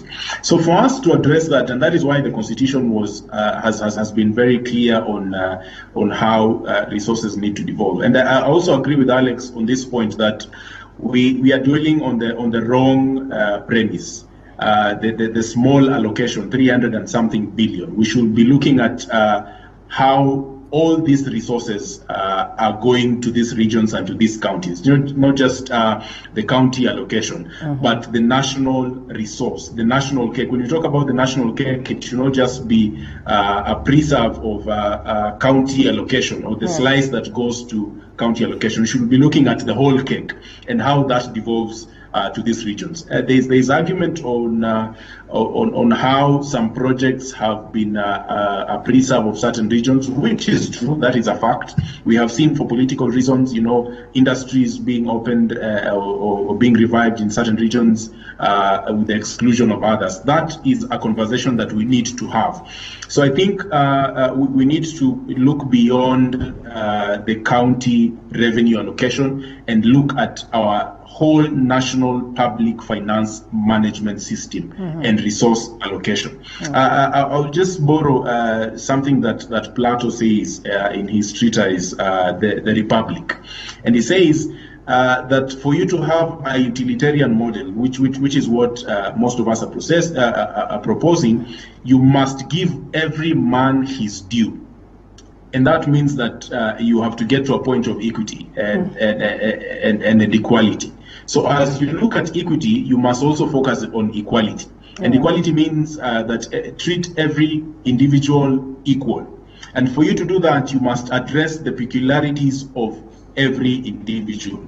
You must look at every region. And you mentioned something, Linda, that it's possible that people will start calling for, secession, like it happened in Nigeria. That is not very far from what is happening right now. The other day, I saw leaders from the ASAL areas saying that they should now revert back to the northern frontier activities towards secession. So for us to avoid getting to those levels, we must have a very reasonable conversation. And it is unfortunate that in this country we utilize every opportunity to employ, sectarian politics. If it is not about tribe, it is about region. If it is not about region, it is about, political interests that are tied to tribe. So I think we need to get out of that completely. Some senators who supported the revenue allocation formula did not do that because of reasonable conscience. They did that because of tribe. Some who opposed that formula did not do that because they thought that was a fiscal model that would not work for this country. They did that because they come from a certain region and they had been whipped to a certain direction. So if that is our point of argument, then we'll lose it all the time. We might get it right for a few years. Then when we get to 2022 and 2023, the same thing will arise, and we'll get back to the same position. So we must address it from a point of fiscal and economic reasonableness in terms of policy. We also must address it in terms of what the Constitution and the spirit of the Constitution envisaged, so that there are no counties that are sidelined because they are populous and so they have developed over time, and there are no counties that are sidelined because they are not so populous, but they have a large land. All right. Well, in this case, territorial integrity is put to question based on how you see our senators arguing the case. And while we might say that the conversation, Alex, is probably not necessary, we acknowledge that. Truth is that this can fuel animosity. So how then do we protect the territorial integrity that we're looking at? How do we ensure that, we address the historical disadvantages that have been there? I must commend Philip. He's mentioned something very, very nice, that the voting is really based on sectarian interests, and whether it be regional or ethnic or whatever that causes us Kenyans to be able to vote on things. And in terms of integrity of the center holding, I want just to remind you that 2 years ago we had an election in this country in 2017. And you remember there were proponent of, because there was rigging, there was a proponent of saying that we must divide this country into two, the area that is Jubilee and an area that, and I don't know whether you saw the interesting map that they had created that would mean that one country will go into the other one. People were fighting for their self-interest, because today the major proponent of that secession are now on the side of government, and some of them are bloggers and pseudo economists, keeps claiming that they're best economists in the world, and they're talking about it. And now there's so much within government because they are eating, so that this whole business is propaganda of the secession is all propaganda. If the areas that are now threatening to secede have the economic power to be able to run themselves, why would they be demanding for a 1 or 2 billion shillings extra that was used initially as an equalization fund? Why are they demanding for them? Because they should be able to develop the economic, what I said earlier, the economic state of their people, so that the people that live in any of these counties can be able to develop, and internally invite investors that can be able to develop those counties. Yeah. So it's a kind of a blackmail that we keep giving to each other. That look, if you don't give me, then I'll walk away. And I keep thinking, we as leaders, we must stop being nonsensical, completely nonsensical, and say that yes, we are Kenyans, yes, I was elected as a Kenyans, and yes, I want this country to move forward, and stop threatening each other with such a nonsensical thing. And as they do this, then we know very well that politics creeps in. We have talked about the interest of the senators, some of them who are second time and would want to proceed to gubernatorial positions for that matter. And some of them also, arguing on this issue politically. Some of them have got no interest of the common mwananchi at heart.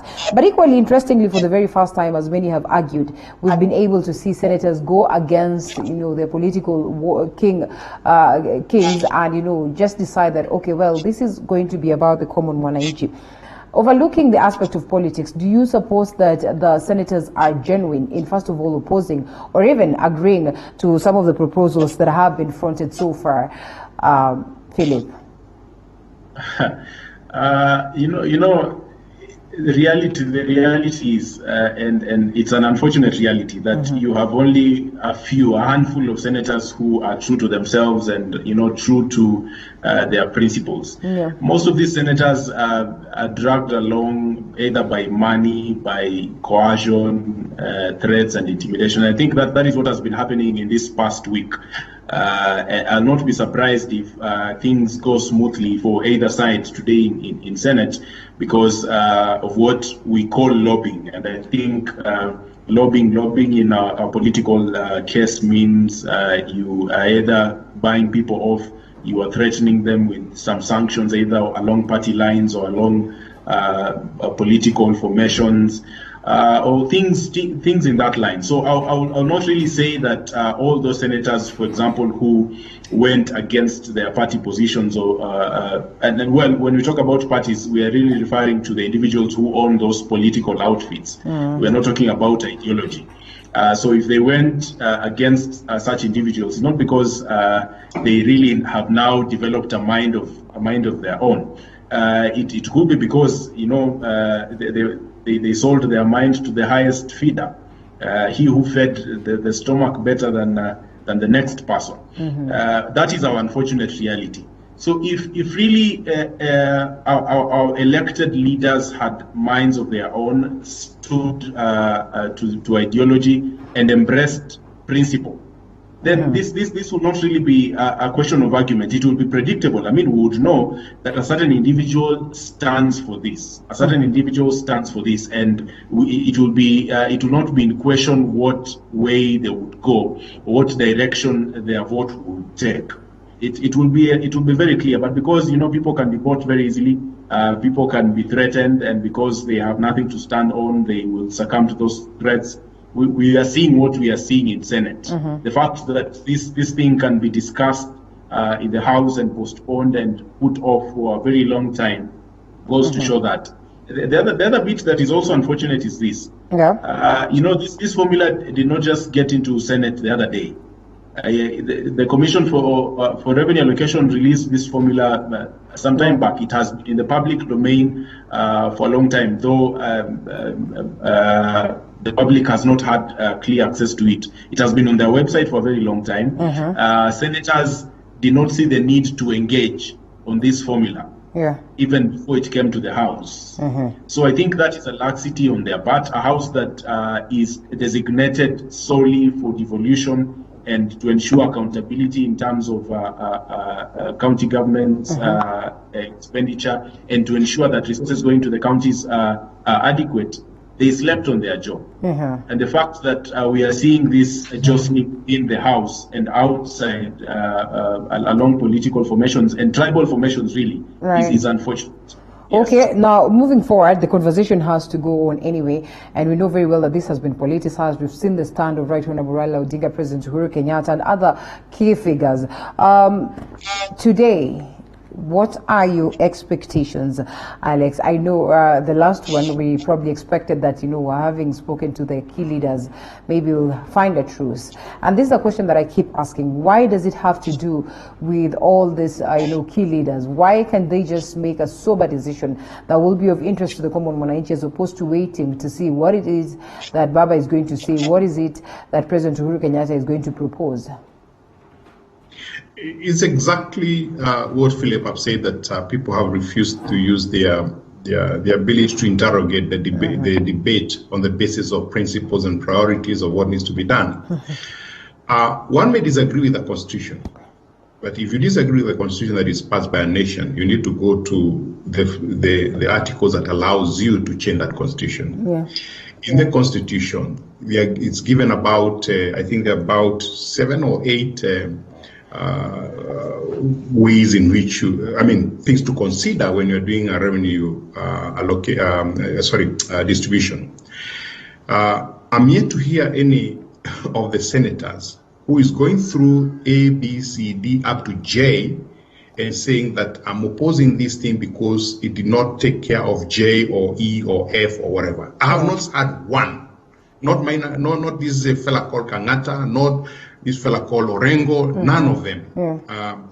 And that actually removes the whole title of honorable from them, because being honorable says that you got to be sensible and principled in your even arguments. You're saying that this allocation formula goes against sub-article J, goes against. That's how debate is supposed to be done. Not waiting for your political leader or your tribal ethnic leader to be able to tell you which you vote, which means none of them is voting from their conscience. They're just selfish fellas. They're just doing it to please themselves. It's selfish. It has nothing to do with Wanjiko. And for the sake of your listeners, that whole debate has nothing to do with about you as a Mwananchi. It has to do with the 9 billion shillings that Turkana has been getting for the last 7 years, and they have done nothing with it. Well, of course, that's a conversation that has been ongoing, as in as much as you cry foul, what much do you have to show for what it is that you've been given? Accountability is a point of question right now. And maybe, if you allow me to mention, like Makueni, and I have no qualm saying about it. We kept talking about this whole call special mango processing plan that was done by the governor Makueni. He did it at about 500 million shillings, a plan that would have put up with 150 million shillings. That plant has not produced any mangoes since then. Hardly, capacity almost 6,000 tons, and I wanted Mutula Kilonzo to challenge me on this, 6,000 tons. I would love him to tell us how much mango it has produced in the last 3 years. It will not go beyond 1,000 tons.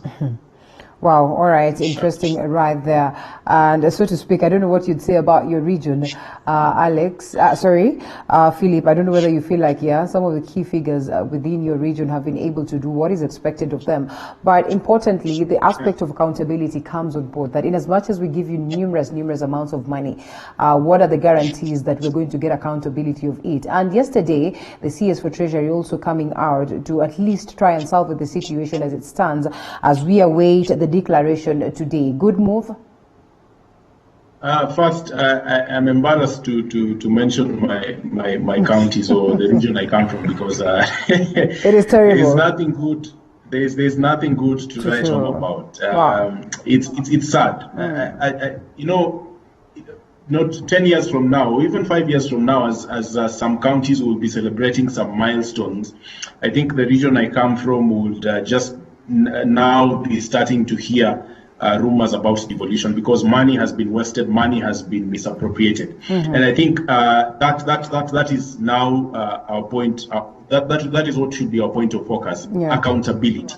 Yes, you have had this amount of money. It might be a very small figure compared to what the national resource allocation is, or the resource allocation to the national government is, but what have you done with the little that is given? I'll just borrow from the parable of the talents from the Bible. The man who was given one decided to dig a hole, put it under. There was the one who was given 5 talents, decided to invest, and to him much more was added.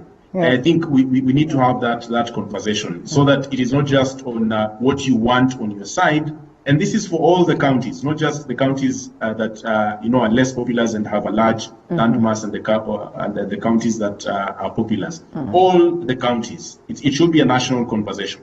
I also laud the move by CS Yatani, though I do not think it is a. It was a move that was influenced by goodwill, because we have seen the Treasury frustrate devolution by delaying allocation. Yes, so I think these two levels of government need to be honest with Kenyans and not just with each other, so that we are not having county governments just crying foul that the national government is not doing this, but we have them being accountable. We're not just having the national government saying we have given you enough. They must walk the talk, so that if they have to release the money, they have to release it in time. If people need to be paid, if projects need to be done and completed on time, that has to be done. It is two-way. We have to address it on both ends. Some senators maintaining that they are not going to change their mind on this. What do you expect today? Because as I've mentioned, this past week, lobbying, and I will use lobbying in quotes because we understand what lobbying means. Because lobbying has been going on, I expect that they will pass the formula. Last time it was 25 to 23. It's not very difficult to buy 3 people off. And I'm saying this I'm not I am not proud that is what is happening, but I mean that is the reality. It will sail through. Well, I'm not able to hear you well. Oh, right. Linda? Yeah. Oh, I'm saying the formula will sail through the proposal by Kangata. Yeah. And that is because of the political machinations that have been going on in this past week. So, all right, well, that's interesting. What it is that will happen with the Sakaja one that is also supposed to be debated is a question of wait and see. Do you have any expectations, Alex, as we wind up on this subject? If it doesn't sail through today, it means Kangata is not a good Kenyan politician, and those that are backing him have not done a good job in providing him with resources to be able to convince people. Because like I said earlier, leadership in this country is about selfishness, and it starts with you and I electing people that we know have questionable characters, people who have never done anything. In that parliament now we have musicians who never spoken once. We have people that have been accused of drug traffickers, people have been accused to have been thieves, people who have issues of corruption that are still standing in court. So which means that there's very little expectation that those people will be able to focus on what is important for Wanjiku.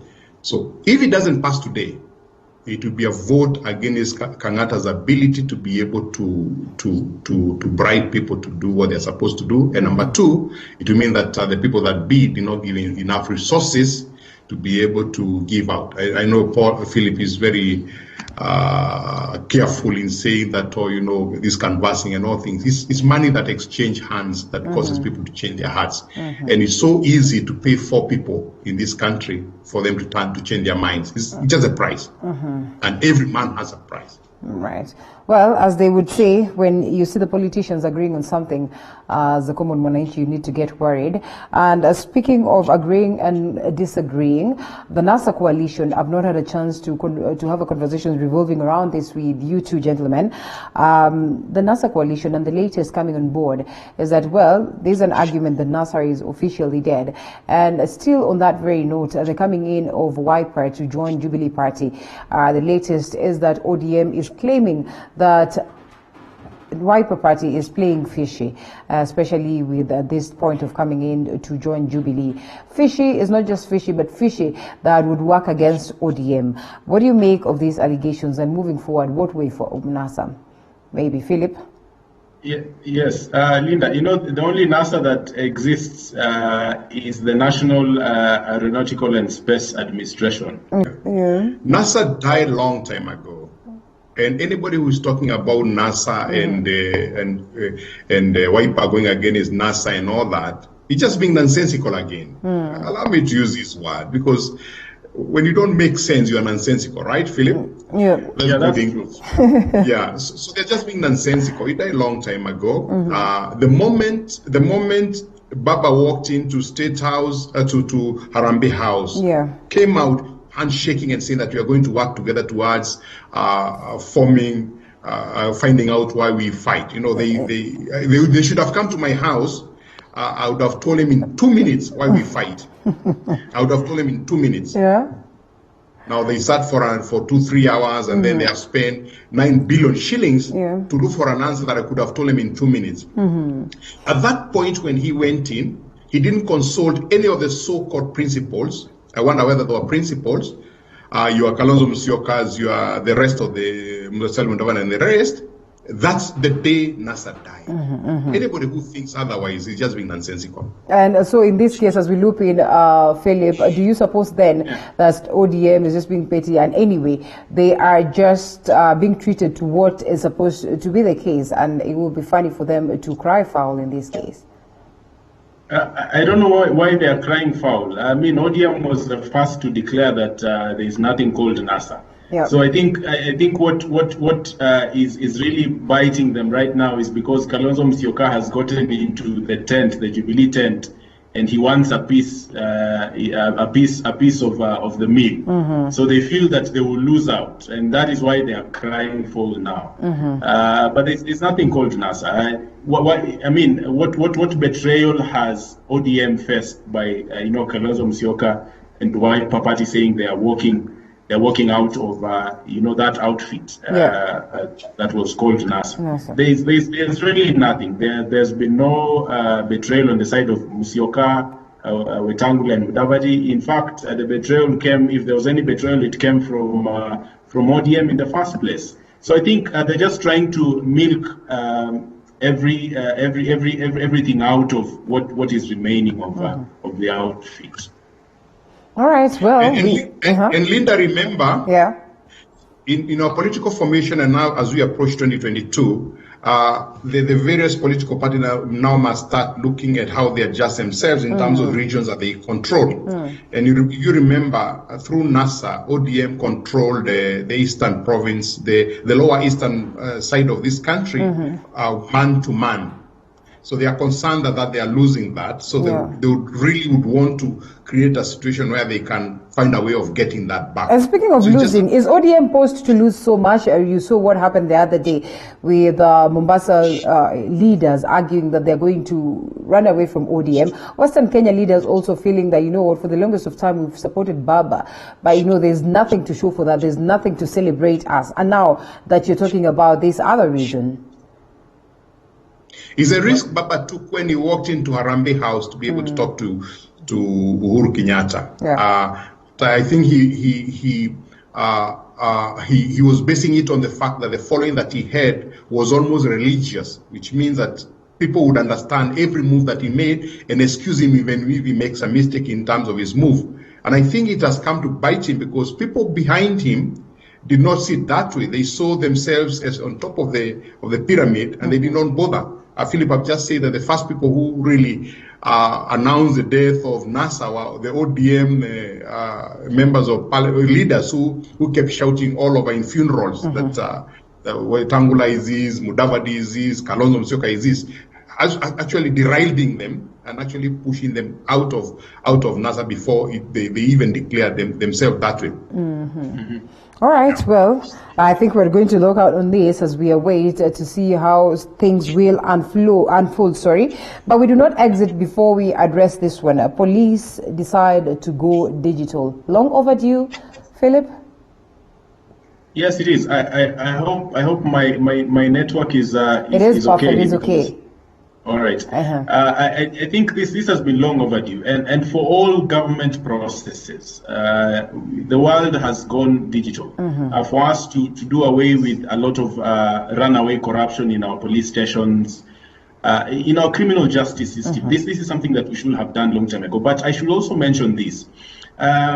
It should not be just something that happens at the top level, because it is possible and it is very easy to launch something at Nairobi, and the application down at the stations in the police posts and at police stations is another thing altogether.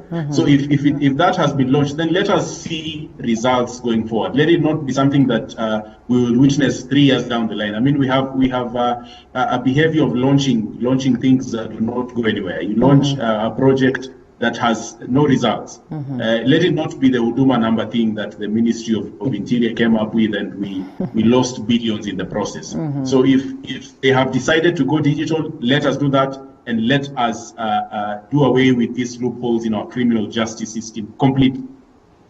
So just how much capable are we, coming to you, Alex, and what it is that Philip raises is very crucial, that we need to have it, long term. We need to have it, put into the system, engraved, and that is the way that we'll all go, not, turning back, not looking behind and everything. So how capable are we to ensure that that streamlines very well? The good news is that we have the capacity to learn. Yeah. As a country, as a people, we are very, very smart people, and we'll move very quickly to be able to embrace it if what Philip says from the top, they have the willingness to do that. Because remember, this kills corruption.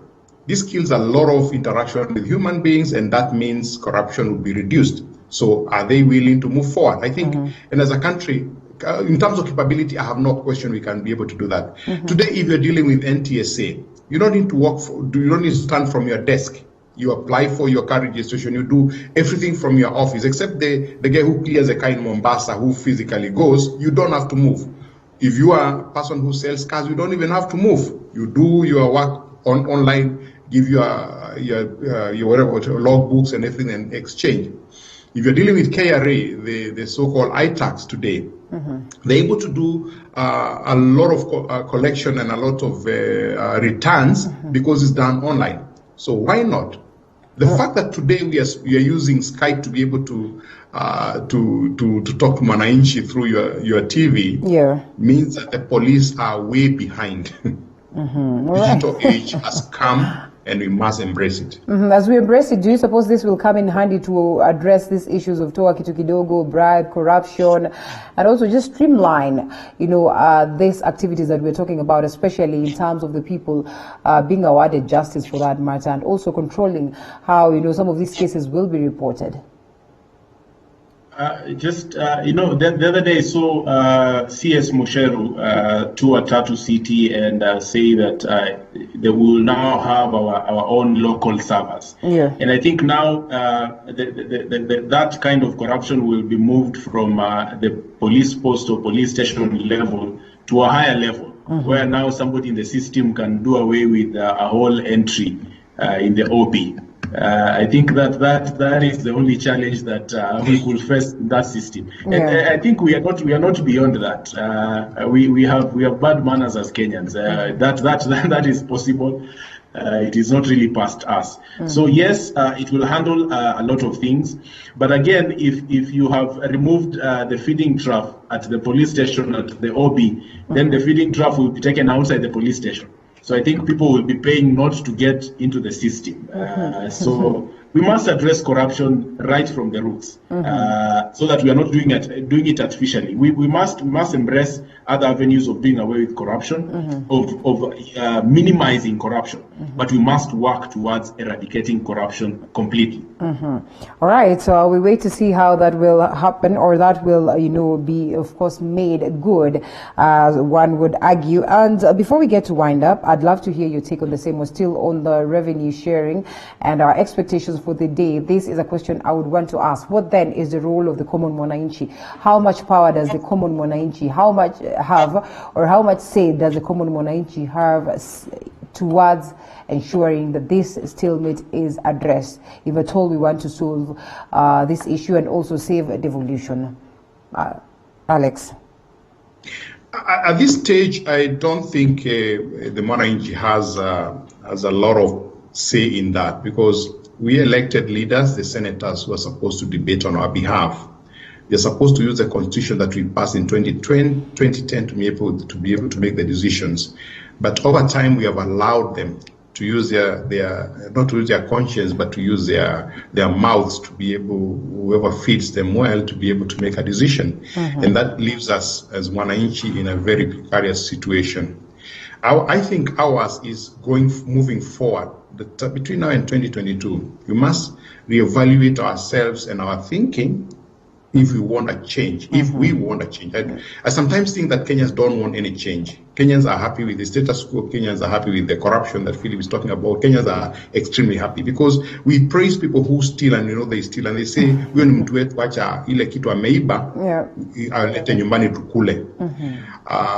To an extent that we are embracing it and saying that it is fine. So if Kenyans want change, 2022 is an opportunity provided by the constitution that we have voted. It didn't come from heaven. We have voted ourselves and accepted, so that we can elect leaders that will be able to read that document and use it to make decisions, and not their conscience and and not their mouths.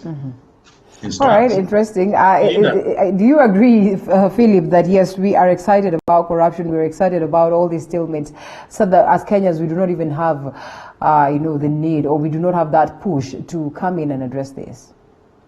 That is quite true. And as long as our elected leaders are more afraid of the people who own their political parties than of Mwananchi, we will never have citizens fully participate in governance, other than the fact that they are able to elect people into office.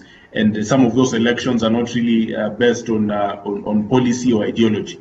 So if citizens cannot pile pressure on their elected leaders, like right now, what we are seeing with this division of revenue impasse, if for example, citizens could pile pressure on specific senators and say, this is what we want, and if you do not go by this, then you risk not getting into Senate in the next election.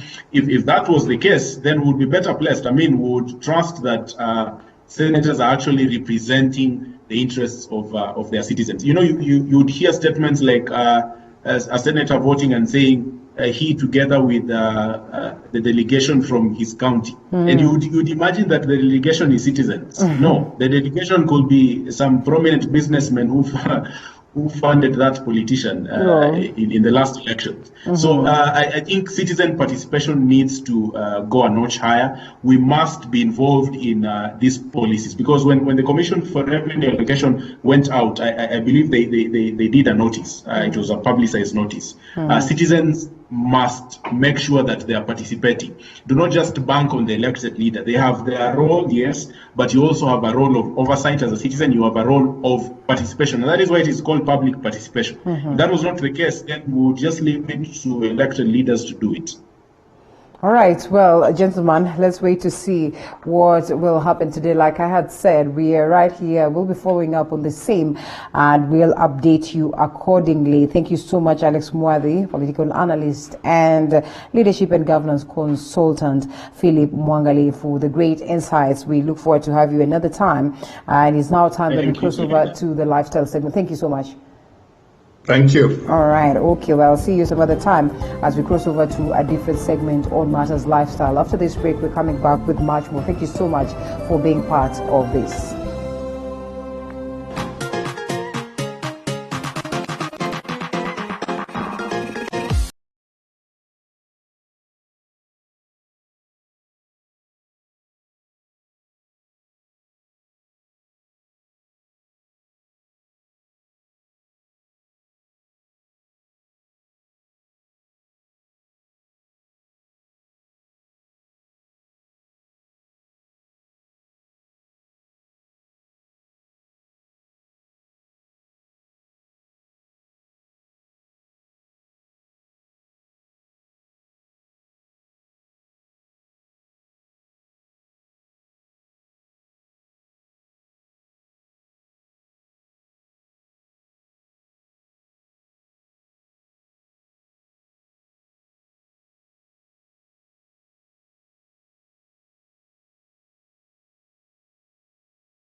And what you'd call Kipindi Chalala Salama, but still addressing crucial matters, social matters right here. And of course, these are matters that are of interest to you. So today we discuss sexual education and reproductive health.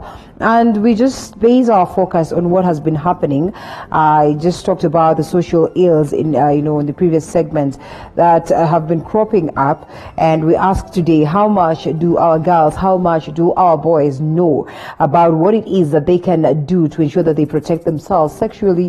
What much of education do they get that would, arm them towards ensuring that they are safe? Because the numerous cases that are being recorded right here in terms of teenage pregnancies are wanting. The numerous cases of rape, the numerous cases of course, social ills that are happening in the home setup, especially at this time of COVID-19, is sad to note. So we have youthful figures on board this morning that will take us through their experiences and also tell us moving forward, what is it that needs to be introduced to change this narrative? And joining me on studio this morning is Kevin Mokaya, policy advocate on NRHR. Sorry, Veneranda, I should have started by, introducing you first. Veneranda Kuboka, the founder, Youth Changers in Kenya. And Venor, why I'm saying I should have introduced you is because we always say, ladies first. Good morning. Hey, good morning. Hi. You well? So much life. You well? Yes, I am. Good to have you. Keeping up very well. Right, good to have you also. And good to have you too, Kevin. Thank you very much. All right, and of course, straight to the point, what is so crucial, what is of so much interest about this subject of the day? Maybe Veno, you'll go first. Okay, good stuff. So there's been a lot of buzz around sex education, and if we actually need to introduce sexuality education to our teenagers and children. And just to point this out, that first and foremost, sexuality education is basically providing information that relates to matters around sex and relationships, but it's not just limited to that. This kind of information should be given in a non-judgmental manner. Number two, the information should be comprehensive. And other than it being comprehensive, it should be also culturally appropriate. Okay? So we've seen a lot of backlash from particularly parents and religious leaders stating that we should not have number one these conversations about sexuality education. And in my opinion, this is a hindrance. It's a hindrance to matters that relate to gender equality, because we cannot keep stating that our culture and our religious beliefs do not allow us to have conversations about sex. We need to break those barriers and be able to have honest and candid conversations about sex and sexuality, because our young people are suffering. Just how deep should this go? Sorry to catch you. My question is, just how deep should this go? Because I'm assuming at least we get the basics, the general ones in school.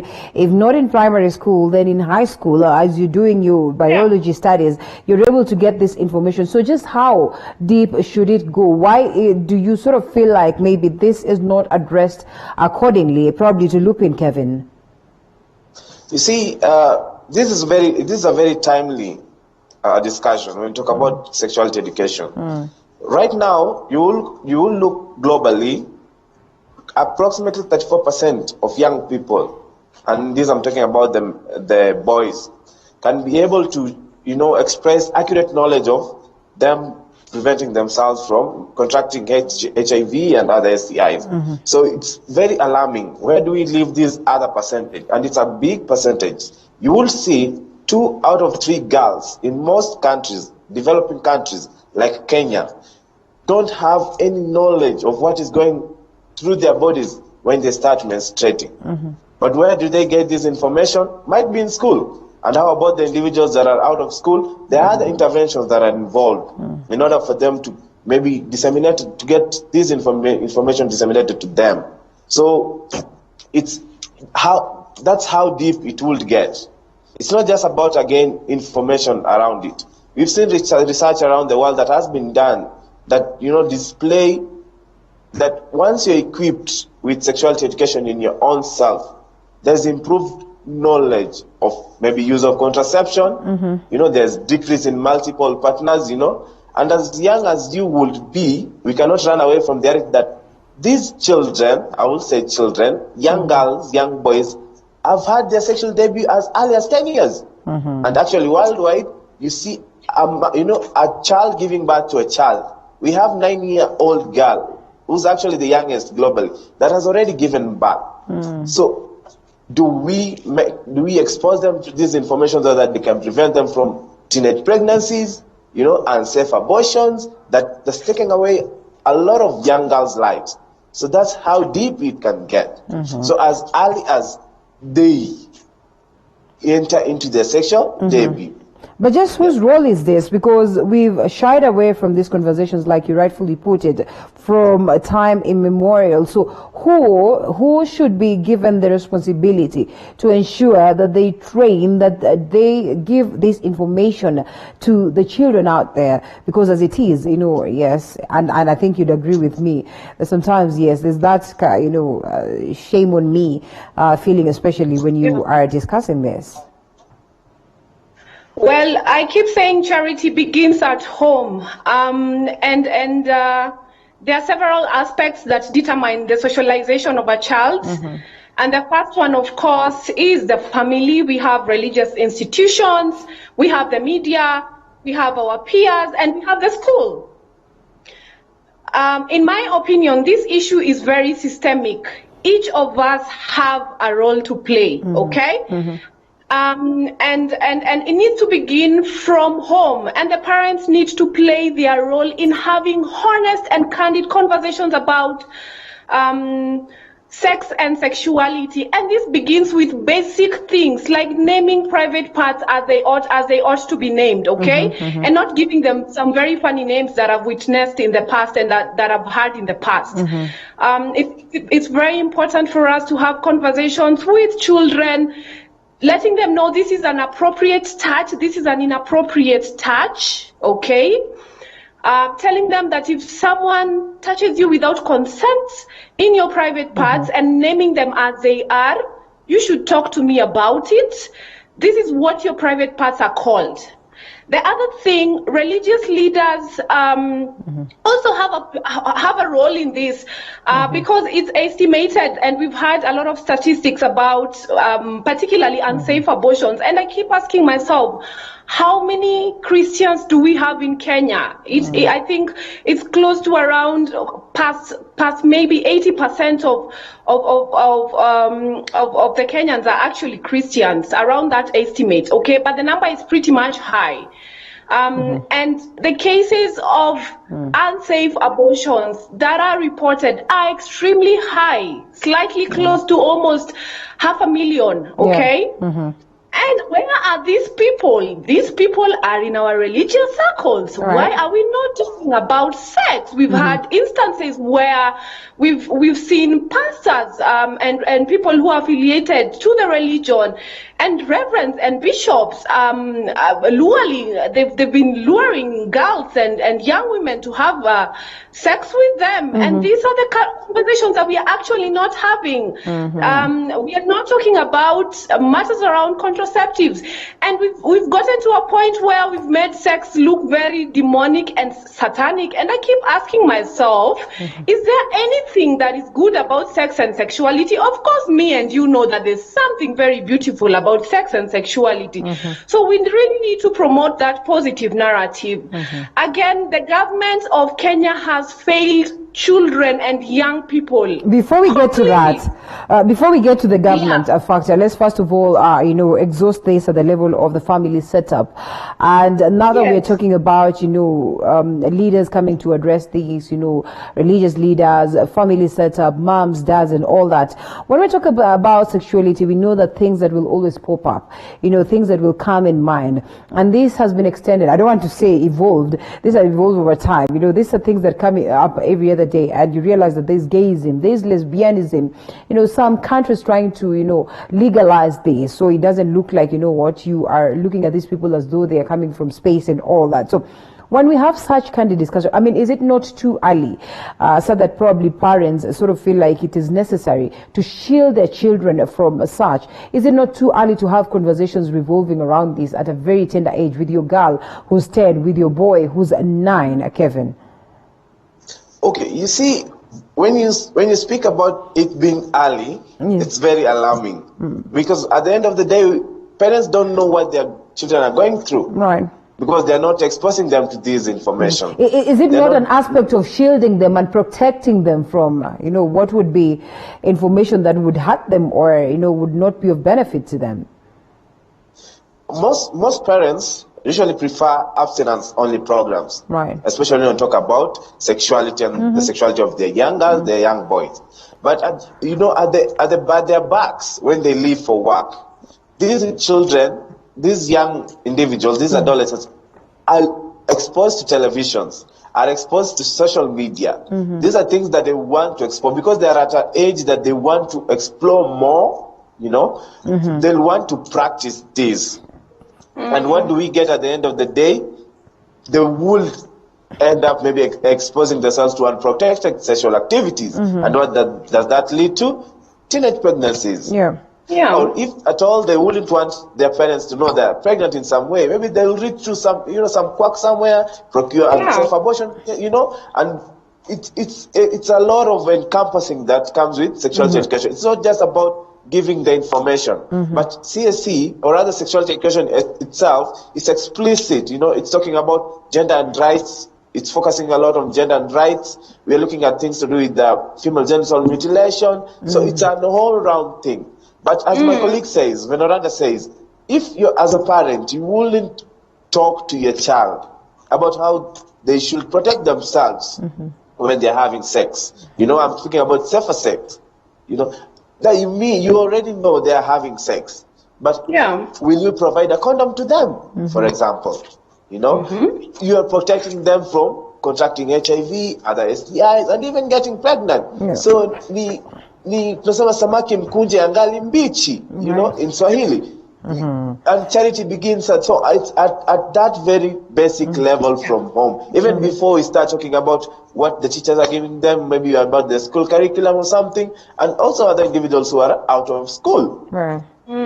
Well, the cultures in a way would probably come into effect. I don't know what you make of this, but you suppose, yes, that the cultures have affected, and instilled fear in how we are approaching some of these issues. Like we said, also, we do not overlook the aspect of gayism. We do not overlook the aspect of homosexuality. And, like you started by saying that the very same press that we are having are sodomizing our young boys and, these occurrences that are happening, disheartening occurrences for that matter. So how do we strike the balance between running away from the cultures that have been there and equally embracing the change that is coming on board and sitting down our children to discuss this kind of talks? I think that's a very interesting question, and one of the things that I keep saying is context is changing. Okay. What was happening 5-10 years ago is not what is happening now. Context is changing, and parents need to keep up with that. If not, we are going to lose our young people as we focus on culture and religious beliefs. As a professional, I'm a child and youth psychologist by training, and I keep saying, and just to echo what Mokai has said, there's nothing like beginning sex education too early. And I'll give a very, very simple example. I have a niece who is 6 years old. And recently, actually, when she was 4.5, she came and asked my mom, "You are a girl and Gooks is a boy. Why are you guys sharing a bed? Why are you not sleeping alone like auntie? What is really going on?" Okay. So what I'm trying to bring across is children always present entry points through curiosity, especially if they would want to learn certain aspects. So as a parent, as a guardian, as a caregiver, use that entry point to be able to clarify certain aspects and give information in bits. We've been having conversations about about inappropriate, appropriate touch, how you call your private parts. So do it in bits based on their age and based on the different entry points that they actually present, okay? I wouldn't want her to grow up in a space like I did, where we didn't have this kind of conversations, yeah? Like, you can't talk about sex. It's seen as something that is dirty. It's seen as something that is very filthy. The narrative is extremely negative. I'd want that to actually have a change and break the silence around it, such that if something is happening to her, she can come back to me and confide in me. Right. And that's what is lacking between parents and young people. There's no intimacy, there's no connection between children and young people, such that when they are going through difficult moments or challenges, they cannot talk to them. They come to people like us and ask us a lot of questions online. I'm going through this, I'm struggling with this specific kind of addiction. What exactly should I do about it? And that's why we are saying that sex education seeks to talk about so many things. It talks about masculinity. It talks about factors of, STIs, STDs, it talks about sexual and gender-based violence, and if it happens to you, what exactly do you do with it? Right. It talks about relationships and what a healthy relationship looks like. It talks about safe sex. It talks about aspects of abortion and contraception. Just trying to ensure that young people are equipped with different life skills so that they are able to make informed decisions and choices. And studies have actually proved that young people who are empowered about their bodies, number one, delay pregnancy, they delay sex. Number two, cases of teen pregnancies are reduced completely. And they experience less distress, because when you're exposed to things like STIs, or you have probably you become pregnant, then the chances of you going through some mental distress is extremely high. So I think we really need to break the culture. We need to break the culture of silence and saying that sex is a taboo topic. I am saying that it is okay for us to talk openly about sex and sexuality. It's very important, because we are losing our young people and we are losing our children. All right. Well, as we try and run away from that, like you say, this would coming on board to, at least try and, probably lower the graph in that case, in terms of the cases that we experience today of, teenage pregnancies. But then the question would be, when we're talking about sex education, just how then do you get to balance this, especially between girls and boys? We having the same conversation. And I remember numerous times, even, in primary school, where, when those crucial moments used to get, and, girls are taken to a different class and boys are taken to a different class. Is this how it should be dealt with, Kevin, or it should be, a common approach towards things? Okay, there should be a common approach when you're talking about sexuality education, because in a number of times we've had discussion of girl-child empowerment. But again, we always forget that there's a boy child involved in when you're talking about reproductive health, when you're talking about their sexuality. Because look at this, in getting expectant or getting pregnant, there has to be a man, there has to be a boy in question. So maybe in the villages you will see like a girl will be sent away because she's expectant, but the boy who got her pregnant is still in school. And I'm not advocating for them to go home, you see, because you also have the back to school programming. It's a holistic approach. They're all involved, so they have to be taken through such a curricula together as a package. And again, it has to be age appropriate, like we usually say. The same way with the education system, what you're offering to standard 8 students, that is maybe grade 12 or something, it's not the same that you'll offer to class 5 individuals. The same with sexuality education. And then again, also looking on the same, you will see that a parent has to consent, especially when the boy or the girl has not reached, like in our case, 18 years, where we say the age of consenting. So if at all it's about matters to do with contraception, that a young girl would want to use a contraception, or rather a preventive measure for he or for her not to get expectant, then a parent will come into consent on her behalf. You see? So it's also involving the caregivers at that aspect, also the guardians and parents. Right. Okay, and now that we're talking about that, someone still brings us to this point of gayism and so homosexuality and all that, and asks this question: at what point then should we start having this conversation? At what age do you sit down your kid, or should you wait for those telltale signs or those crucial moments when they question you or crucial matters, and then now you have to say that they are ready and you sit them down to discuss these ones? Kevin. For me, sorry, Kevin, okay, go ahead. Go ahead.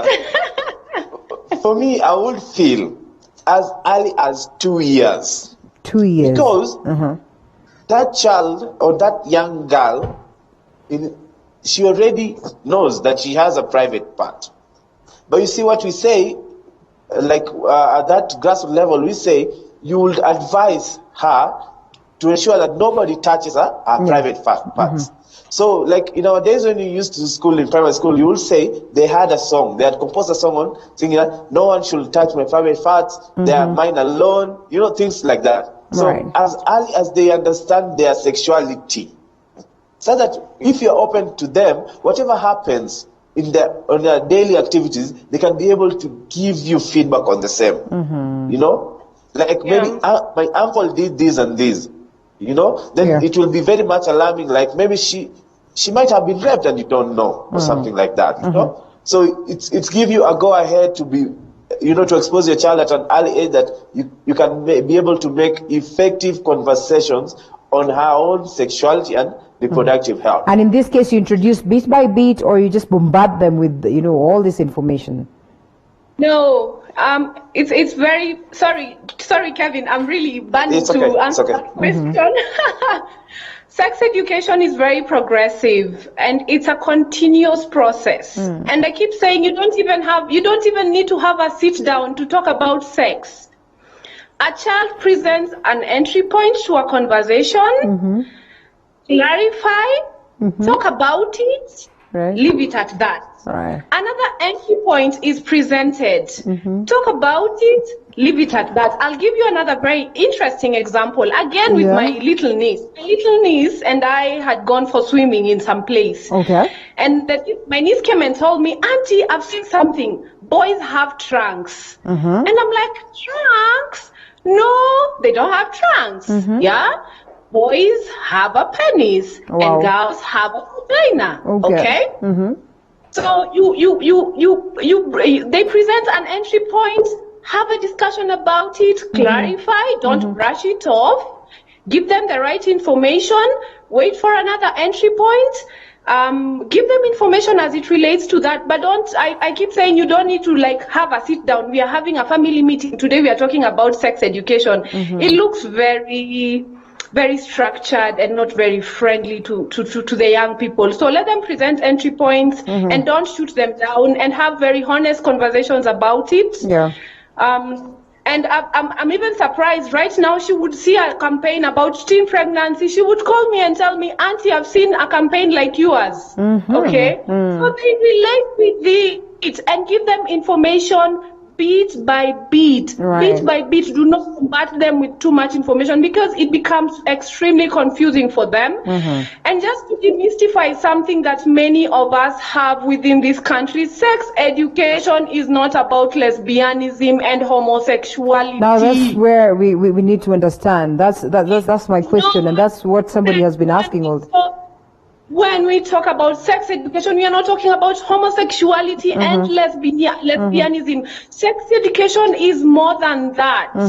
It's more than that. I am aware that it touches about matters around diversity, and not just focusing on sexual orientation. It focuses on our culture. It talks about our values. It talks about our social economic status.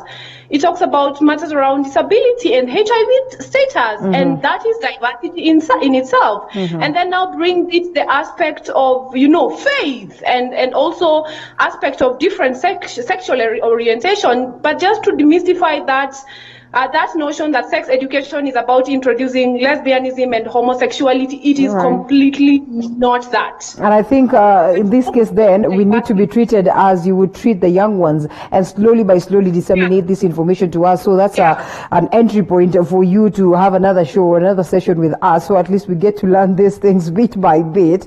But coming to that aspect of the government and the role of the government in this, and I know you were very bit about it, Veneranda, but let's first of all loop in Kevin. For ages, I have also had sessions with people, especially at this point when we are addressing teenage pregnancies, we're addressing, early marriages, FGM for that matter, and you could hear, most of these activists arguing that, there's not much that is being done by the government towards taming this. Just what is the role of the government, or where should the government come in to ensure that this is addressed? Basically, you see, the government, I would say maybe, runs, the school's curriculum, the education system in itself. So what usually happened, especially during our time in primary school and some point high school, you will find that we used to have a curriculum called life skills, whereby you're taken through making healthy choices on your sexuality and your reproductive health. But right now, we are actually building on that curriculum and now, putting more information that's very much needed, especially when we're talking about this modernization thing that we're having right now, and we're talking about sexuality in itself. So the government in itself, right now, if I wanted to maybe disseminate information on sexuality education in a school or in a government facility that's offering education, maybe let's say like vocational trainings, I have to go through the ministries, the health ministry and also the education ministry, for me to get a go-ahead, a certification that they've actually gone through my curricula in itself, they've understood it, and they've agreed that I should disseminate such and such information in that institution. It's a process in itself, because they're actually encompassing, looking at it like, CSE as a whole, not being appropriate for these individuals to get this information in that school. So they'll water down maybe my research or something, or rather I want to be able to get access to this school system. So that's where the government comes in. Right. You see, and we also need a lot of legislation around, CSE, comprehensive sexuality education. Like maybe our teachers would be taken through curriculums where they're taught, they're trained on, giving sexuality education or providing sexuality education when they are also tackling the normal school curriculum. No, it should be part and parcel of that school curriculum. It shouldn't be done like, we will say after school, you're doing a co-curricular activity, maybe physical exercise or something. So they're built, these individuals are built through sexuality education that once they are done with the schooling system, they can be able to make informed choices, and this means they have accurate knowledge about their sexuality, and they can prevent themselves from the vices that we've actually looked at before. All right, well, coming to you, yes, I know you're itching, so let's get to hear your take on why you think the government has disappointed us in terms of, addressing sexual education matters and also, reproductive health at large. Yeah, I personally feel like the government has really failed the children and the young people of this nation. Number one, because one of their key mandates is to have legislations in place and ensure that those legislations are implemented, or the laws in place are implemented. And I'll give a very good scenario. We are currently having a lot of debate around the reproductive health bill, okay? And there's a bit of contention around it, basically because of two clauses. One, the issue of contraception and termination of pregnancy. And one of the things that legislators should do, or should encourage the public to do, number one, is to ensure that they read the bill and understand the contents of the bills. Because I've noticed, and we've taken note, that many people who are against the bill, number one, they might really not have gone through the details or the nitty-gritties of the bill. Number two, they might disagree with certain aspects, but in my opinion, I feel we need to move beyond that, because if we are disagreeing on certain aspects, then we should sit down and state or ask ourselves, are there things that are beneficial about this bill, and are there things that we can actually change to make sure that we address the prevailing challenges that young people and women are experiencing in this country. My other issue is the cases that relate to teen pregnancy and the reef as it relates to sexual violence in the country, particularly rape and defilement. In terms of arrest and prosecution, there's a gap. Okay, and again, that's the role of the government. There's a lot of gaps when it comes to arresting perpetrators of rape and sexual violence, and the increased number of teen pregnancies around the country, as we've seen highlighted by the different media houses, are as a result of those two things. So then my emphasis is that the government needs to ensure that we arrest and prosecute people who are defiling and you know, they're defiling young girls, young women, and who are also raping our young women. And there's so much need for us to have conversations about sexuality education, particularly in our schools. And as we focus on opening schools in 2021, it's very, very imperative for us to ensure that we have this conversation, and this is something that the Ministry of Education needs to look into.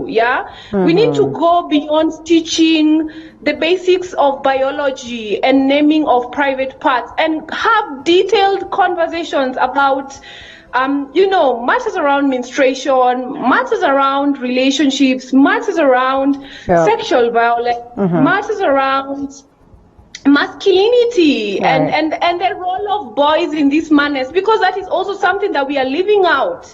We are not attributing this blame to the boys. It's unfortunate that the girls have to keep carrying the burden every now and then. They get pregnant, they are the problem.